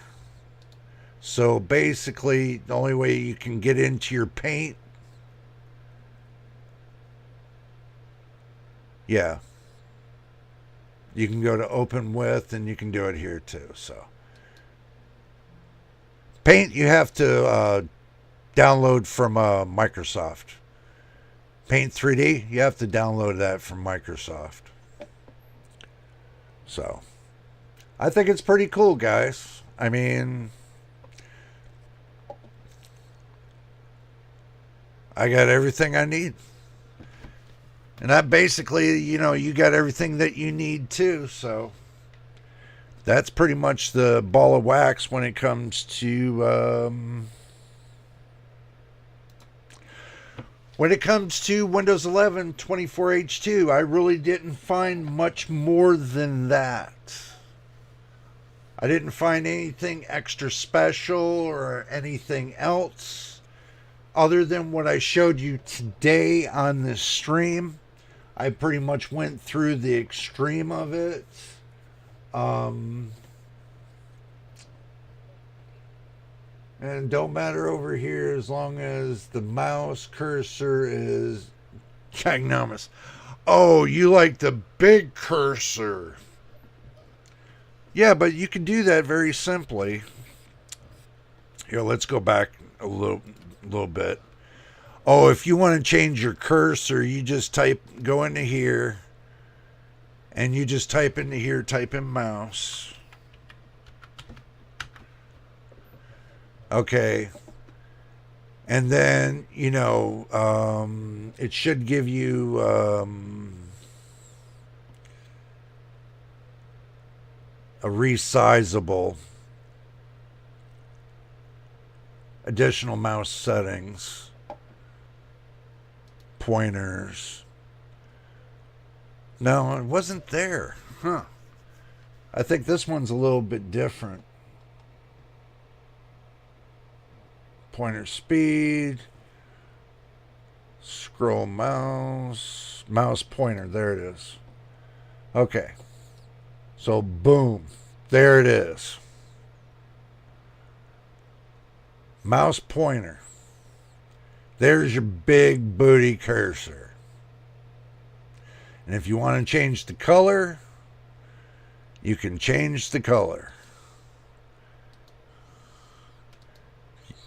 It's got different colors. If you want to make up your own color, there, you can make up your own color. So, boom, there it is.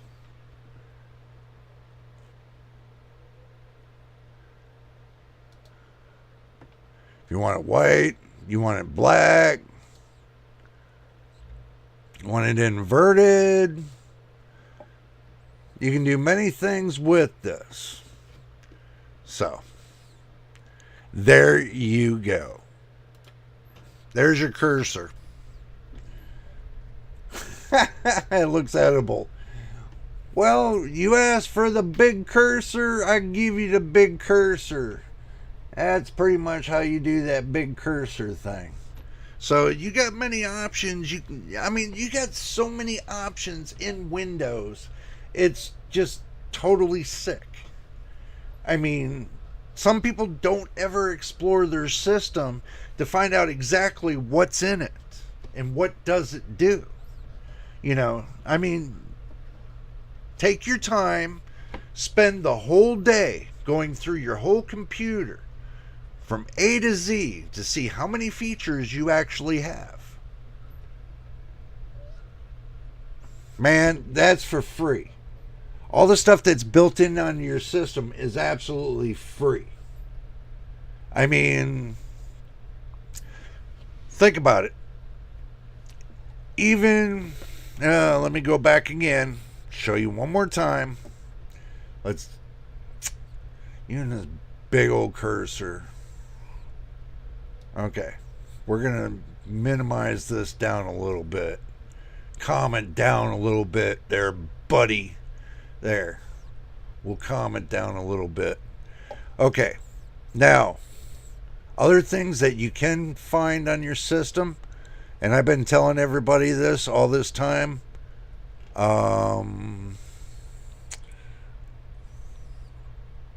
You got right here, you got Clipchamp. This is what I use to edit my videos. This comes already installed on Windows 11. So this is me starting it up for the first time. So I haven't seen it on this system yet.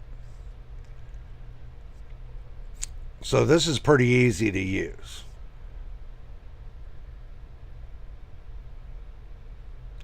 We'll just go through this really quick and I'll show you what Clipchamp is. Don't worry, nearly there. Well, hurry up. Hurry up. Okay, what do I want to use it for? Personal. Create new video. Got it. So you can take and click on here. You can minimize whatever you want.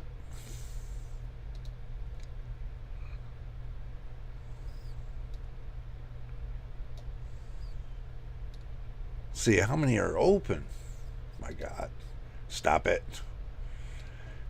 You can take and pick whatever video file you want. Whatever video file, and drag and drop it right here. And then after that, you can edit it right here. They got all the extra features that, you know, for you to edit. They got this over here. You know, if you want to do like all your extra features, got it. You know, they got freebie stuff in there. That's pretty much Clipchamp. I use it every day, so. Okay, back to the main screen, guys. Now you've seen a lot about Windows 11 24H2. So, and they got a lot of freebie stuff in there. So, you just got to explore it a little bit, see what's in there, see what you want, see what you don't want. Don't think everything inside your your operating system is bloatware. It's where everybody makes this big mistake. is they turn around, they say, oh, I don't use that, it's bloatware. If it's not running in the background, why does it matter if it's there or not? It's part of the operating system. Anything that's a part of your operating system, you go to start ripping out, then you're going to run into problems with your other programs. Remember, programs are connected to each other like a chain. Once you pull a program out of that chain, you break that chain, guess what happens? Your other programs don't run correctly because part of your DLL files were connected to that program. So that's the way Windows base all their stuff is, that once you pull something out, you got to have something put back in its place. And sometimes it doesn't put anything back in its place, and then you break one of your programs, and then you got to reinstall the program again for the simple fact that you're missing the DLL. So I tried debloating a few times.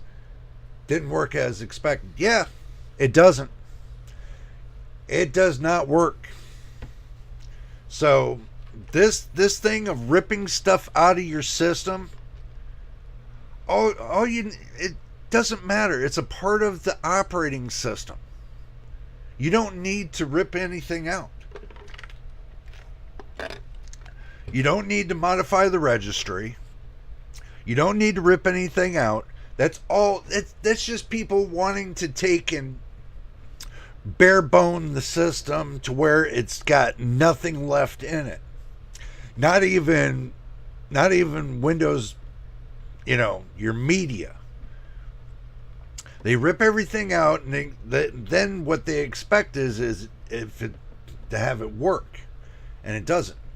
If you rip out Microsoft Edge right now from your computer without having Google Chrome in your computer, Microsoft Edge is linked to Internet Explorer, which that's the old Explorer. It is still linked to it. So if you rip out Edge, guess what? You rip out your media capabilities for Google Chrome. So you screw that up right there. So you can't pull Microsoft Edge. You can disable it, but you can't pull it because there's certain files in there that you need in order to access the internet through your network system. So you can't remove it. Some people have tried and failed. They say, oh yeah, it works great on mine. Yeah, lies. I have never yet seen anybody actually get it to work without Internet Explorer in their PC. When you pull out Edge, you're pulling out part of Internet Explorer, so don't try it. Just saying. Just like with Copilot, you rip a part of it out, you're ripping a part of the other programs too. Don't try it. I've already seen this. I've already done it. I've already ran into this problem, ripping out programs, debloating it from Windows. Debloating all these extra programs that everybody says, oh, we don't use. Well, then just disable it. Don't debloat it. Just disable it. That's exactly what I was showing you. All that background task, you can take and turn around and turn it off. Just turn it off. Do your homework. And if you can't turn it off from the background services, then go in through your regular services. Make sure you're an administrator when you do this. And then go through each one, go on the internet through each one of them and find out what they're linked to and if they're important enough to have on or not. If they're not, and it doesn't do anything with your security or your task at hand, your task, and see, you got a background and you got a foreground. If it doesn't affect any of the programs that you use in the foreground and it doesn't affect any in the background, then you can turn it off. If it's not connected to any system files. If it's not connected to any system files for your computer to run Windows, then, then that's okay. Then you can go in there and start turning it off. But if it is, and you go to turn it off, guess what? Your computer will blue screen, and then now you're locked out of Windows because guess what? You didn't enable the F8 in the settings to where you can hit the F8 button to go into safe mode. So make sure you enable that so you can go into safe mode if you can't get back into your Windows program to go and turn it back on in safe mode. So, a little bit of tricks here and there you need to know. Because if you can't get into your computer, then you're going to end up having to reinstall Windows, and then all that you did to your computer will be lost. So do yourself a favor, do it the right way, and that favor is that to yourself is leave your services alone. If you can't turn it off in the background services, then leave it alone. I don't worry about all that running in the background anyway. Because if you're using 32 to 64 gigs of RAM, you're not going to notice it. So it really doesn't matter at that point. It really doesn't. I got all my services running right now on my main PC, but I can still get over 200 FPS in games that I play. I'm not limiting my computer. I didn't pull anything out of my computer, didn't debloat it, nothing. And I still play decent games. Even Microsoft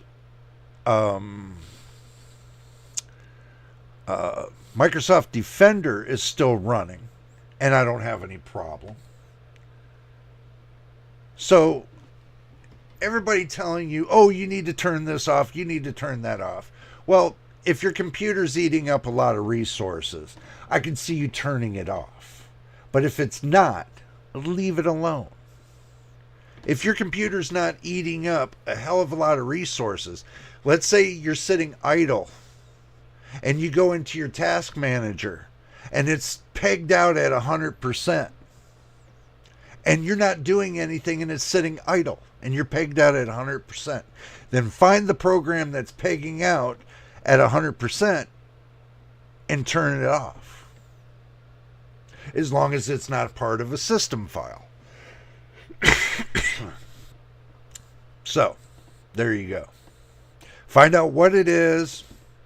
Find out how you can disable it so it doesn't start up and eat more resources. Find the problem.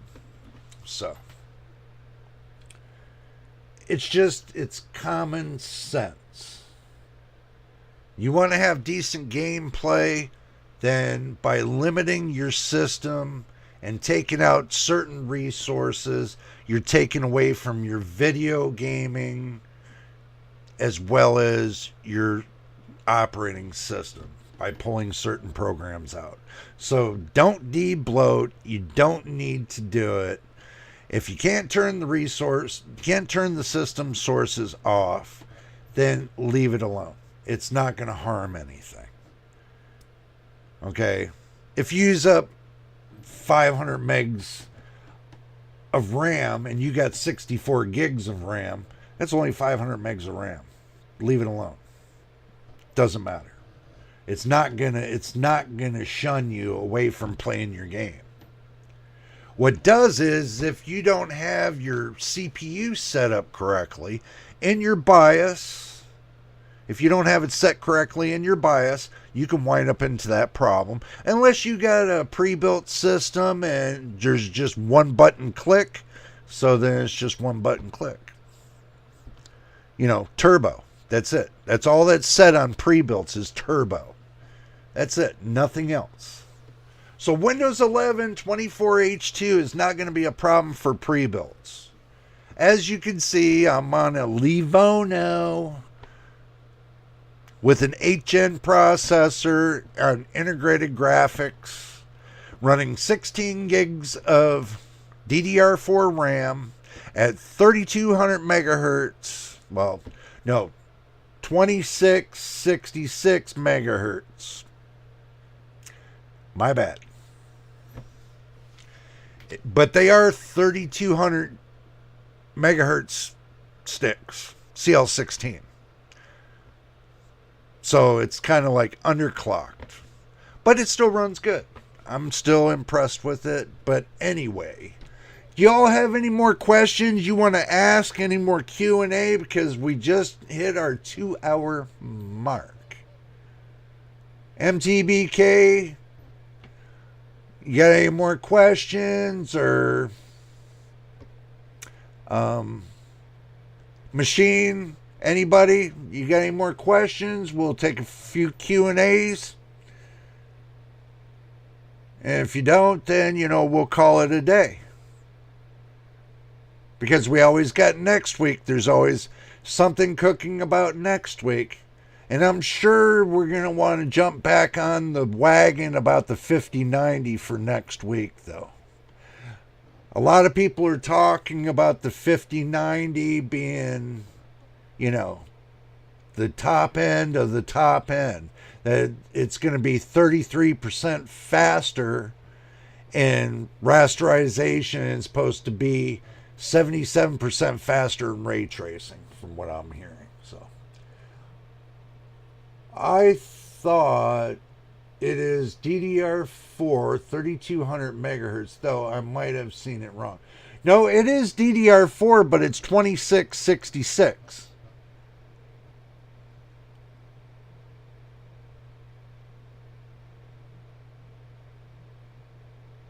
No, it's 2666. Because we'll go back to it really quick. I'll take you right back to it really quick. We'll go back into HW info and I'll show you. It's 2666. And we'll just jump into it really quick.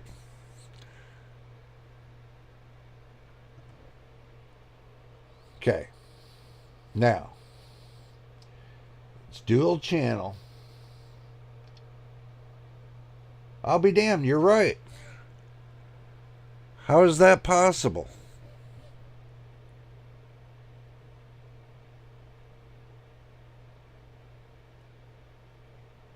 Huh. That's interesting, but the BIOS says it's 2666.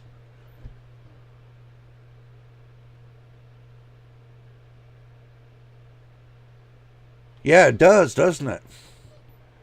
But this is saying the clocks are at each is 1600 megahertz, but it's saying the type is DDR4 3200. It's saying the F clock is running at 1600 megahertz too. Wow, unbelievable. It's actually running at XMP. I'll be damned.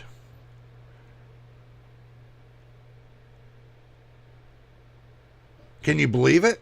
I mean, a pre-built, this was supposed to run at 2666. That's what doesn't make sense to me. But this is saying it's actually running at 3200. At the top of that says 1063.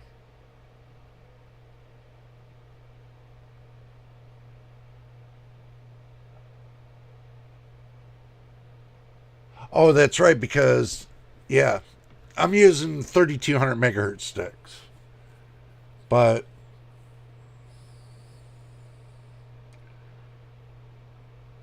it is interesting, though. But, the thing is too, I'm not complaining about the speed. I mean, if I think about it, I'm not complaining about the speed, man. I mean, you got to remember, I'm using a regular hard drive with this, and I'm not using. If I start using an SSD, M.2 SSD with this, Could you imagine? I think it would run a lot faster, but the speed on it right now is not that bad. So I really don't.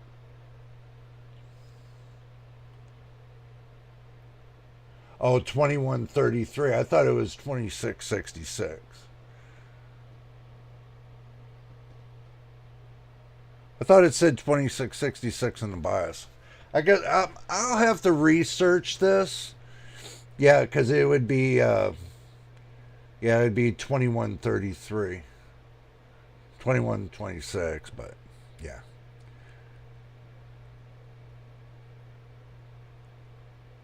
But still, I mean, for the speed, though, it's not bad. You got to admit, it's pretty impressive.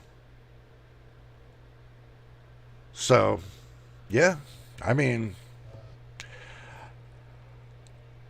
I'll look into it. I'll see what's happening.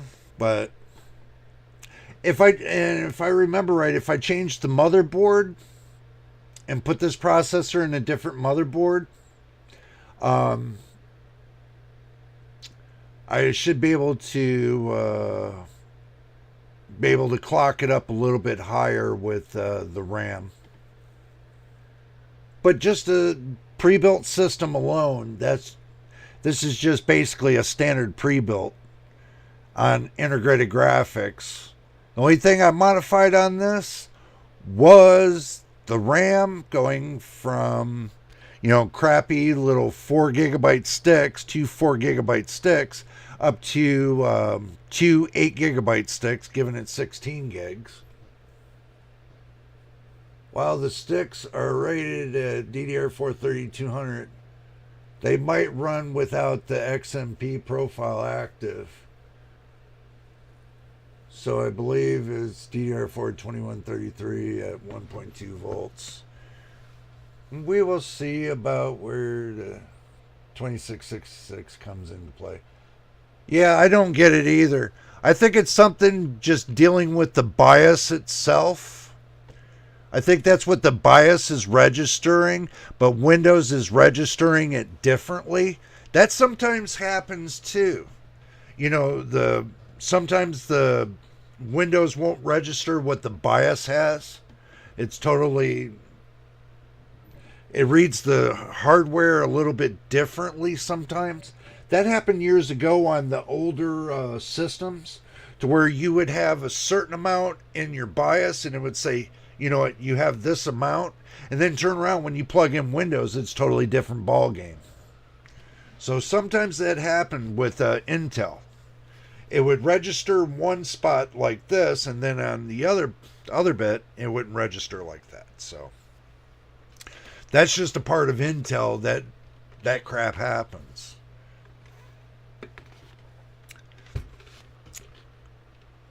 So it happens. Trust me. It's a little glitch that Intel has. It's been there since the 80s and it still hasn't changed. Trust me. Even that big of a glitch, you would think that they would have it fixed by now, but no. They don't. It's because when your motherboard manufacturers set the parameters for certain things, then it limits the amount of usage of that processor. The motherboard manufacturer sets the bill. Intel on their processors set how much that motherboard manufacturers can use. Gives them how much they can use. And it's up to the motherboard manufacturer wanting to put it there or not. So they can limit the processor, or they can over limit the processor. So basically they can overrate the processor, or they can underrate it. To me it just doesn't work when they do that. It just doesn't work with me. No one cares as long Genshin Impact and stuff runs fine.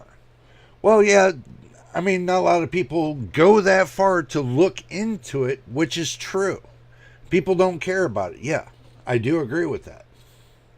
Because as long as it runs, all they want to know is when they hit the power button, is it going to turn on? Is it going to run? Is it going to run fast enough to play my games? That's all they want to know. They don't want to know nothing else about the system.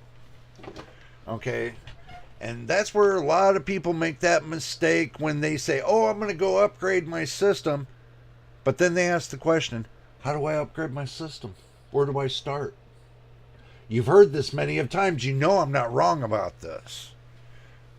And how many times everybody says, oh, see what kind of processor you can put into that motherboard to max it out. That's where you first started. And then after that, see what kind of RAM you could do to max that motherboard out. See, then you go into pieces.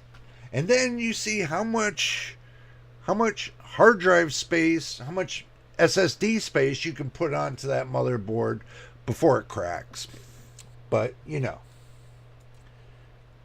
I have seen glitches like this, but never created a ticket to Microsoft or Intel myself. Gotta admit it. Yeah.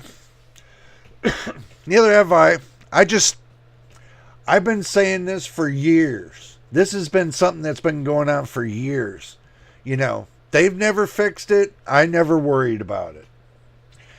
And then at some point in time, people look at it, you know, when they look into their BIOS and then they look onto Windows and they're like, holy hell, how come I never noticed that? They always say that. I always notice it, but this time it's a pre-built. You know, it's got a one-click button. It's got turbo or no turbo. That turbo thing only gives you the max amount of cores. Max amount of cores that the processor holds. That's all it gives you. If you got it off, it cuts the cores in half. So you get the other half. That's all it does. And everybody thinks, oh, I'm getting more power. No, you're not. You're just getting more cores. You're not getting more powers, you're getting more cores. That's giving you more access for your programs to run. That's it. That's all you're getting. There's nothing else to it. I mean, because, you know, some people, they don't know how to set their BIOS and everything else. Well, everything when it comes to a pre-built, especially from Hewlett-Packard, Dell, Livono, and all them, it's on one speed. And it's up to you to tweak those little speeds, like in your power settings, like in your BIOS. Usually pre-builts come already with turbo already on. Everything's pretty much set in the BIOS and you don't have to go in there and set it. It's supposed to be just turn it on and go. And then inside Windows, you got a couple settings that you can do to maximize the amount of cores that you use with your programs, you know, for your Windows. And that's pretty much it. There's nothing else you can do. You only got 3 steps on those pre-builts, and that's pretty much it. Nothing else. To get the maximum out of your processor. But do remember, they come with stock coolers. So when you go to take and do this little bit of overclocking and you're running off a stock cooler, you might as well get ready to change your cooler to a bigger cooler so that way it can handle the amount of heat that it's going to start, you know, absorbing, how many watts it's going to start absorbing. So when they set those systems, those pre-built systems are set on balanced. They are balanced. So that means a certain amount of core usage that you're going to get out of it, they've set everything unbalanced. And that's it. So you're pretty much done with that. That's the reason why everybody likes building their own systems, is because they can order a motherboard that's unlocked, that they can get the full potential of, and the processor they can get the full potential of. But the one mistake a first-time builder always does is, the first mistake is they go into the BIOS, overclock it before they set up Windows. And then they start crashing all the way through it. Instead of leaving it stock and make sure it's set at a stock setting in the BIOS, which is not hard, and pretty much everything's running on autopilot. But you got to make sure you got the right cooler for the right job. If you don't get the right CPU cooler, you're going to burn your processor up in no time. But anyway, I hope y'all enjoyed Windows 11 24H2. We kind of went off the rail a little bit. I do that all the time just to take you all, just see what's going on other things as well. But my conclusion about 24H2 is so far so good. I mean, as far as I can see, it looks like it's going to be something that's for the future. But if you're looking to go from Windows 10 to Windows 11, then, you know, you can set it up however you want. An operating system, you can set it up however you want. Yeah, Jay's 2 cents recommended like 3 years ago to make it as vanilla as possible when sailing in the operating system. Well, yeah. Well, I hate to tell you, with 24H2, they pretty much done that already. They've done turn things off when you install it. Everything that installs, they pretty much got everything pretty much turned off. So you can't get any more vanilla than that. You know, other than, you know, you wanting to take a debloat program and rip everything out. But if you go to do that, I think your system is going to cough at you. Because they've already had a few programs that everybody's talking about to turn things off and everything else that Windows won't allow you to install them anymore. So they've set up the protections a little bit higher, so putting something in your system, just be aware that if your system tells you no, you can't install it, there's a reason why. So make sure you check with, either send a message to Microsoft or something to see the reasons why that they turned around and told you, no, you can't use this program on Windows 11 24H2. I'm sure if you send them a ticket or an email or something like that and you keep bugging them about it, I'm sure they'll get back with you. So pretty much so far I've seen in the programs that I put in, I don't see any problems whatsoever with it. So, I don't know. BIOS update and stuff, no need to activate some XMP profile before. Yes. Because what happens is that if you don't have your, and you're right about that. If you don't have your BIOS saved, and you can't save your BIOS profile, then it's going to set it back to factory when you go to update your BIOS firmware. It's going to set everything back to factory. So do keep that in mind. Because if you don't got it stored, then you're going to have to go back in there and re-put everything that you've done. So I suggest you take some notes on paper and keep those notes for when you do your BIOS updates, so you know what to turn on, what to leave alone, and stuff like that. Just the things you need to change, the changes. That's all you need. And yes, I never save my BIOS. You know, my my BIOS profile. I never save it. It's all here. I keep my BIOS profile right here. And that's the reason why I don't need to do anything else, because I know where everything is when it comes to ASUS BIOS. I know ASUS BIOS like the back of my hand, so it doesn't make any difference to me. Makes it very simple. Now, if you're using like Gigabyte, forget it. They got an ass backwards BIOS, so.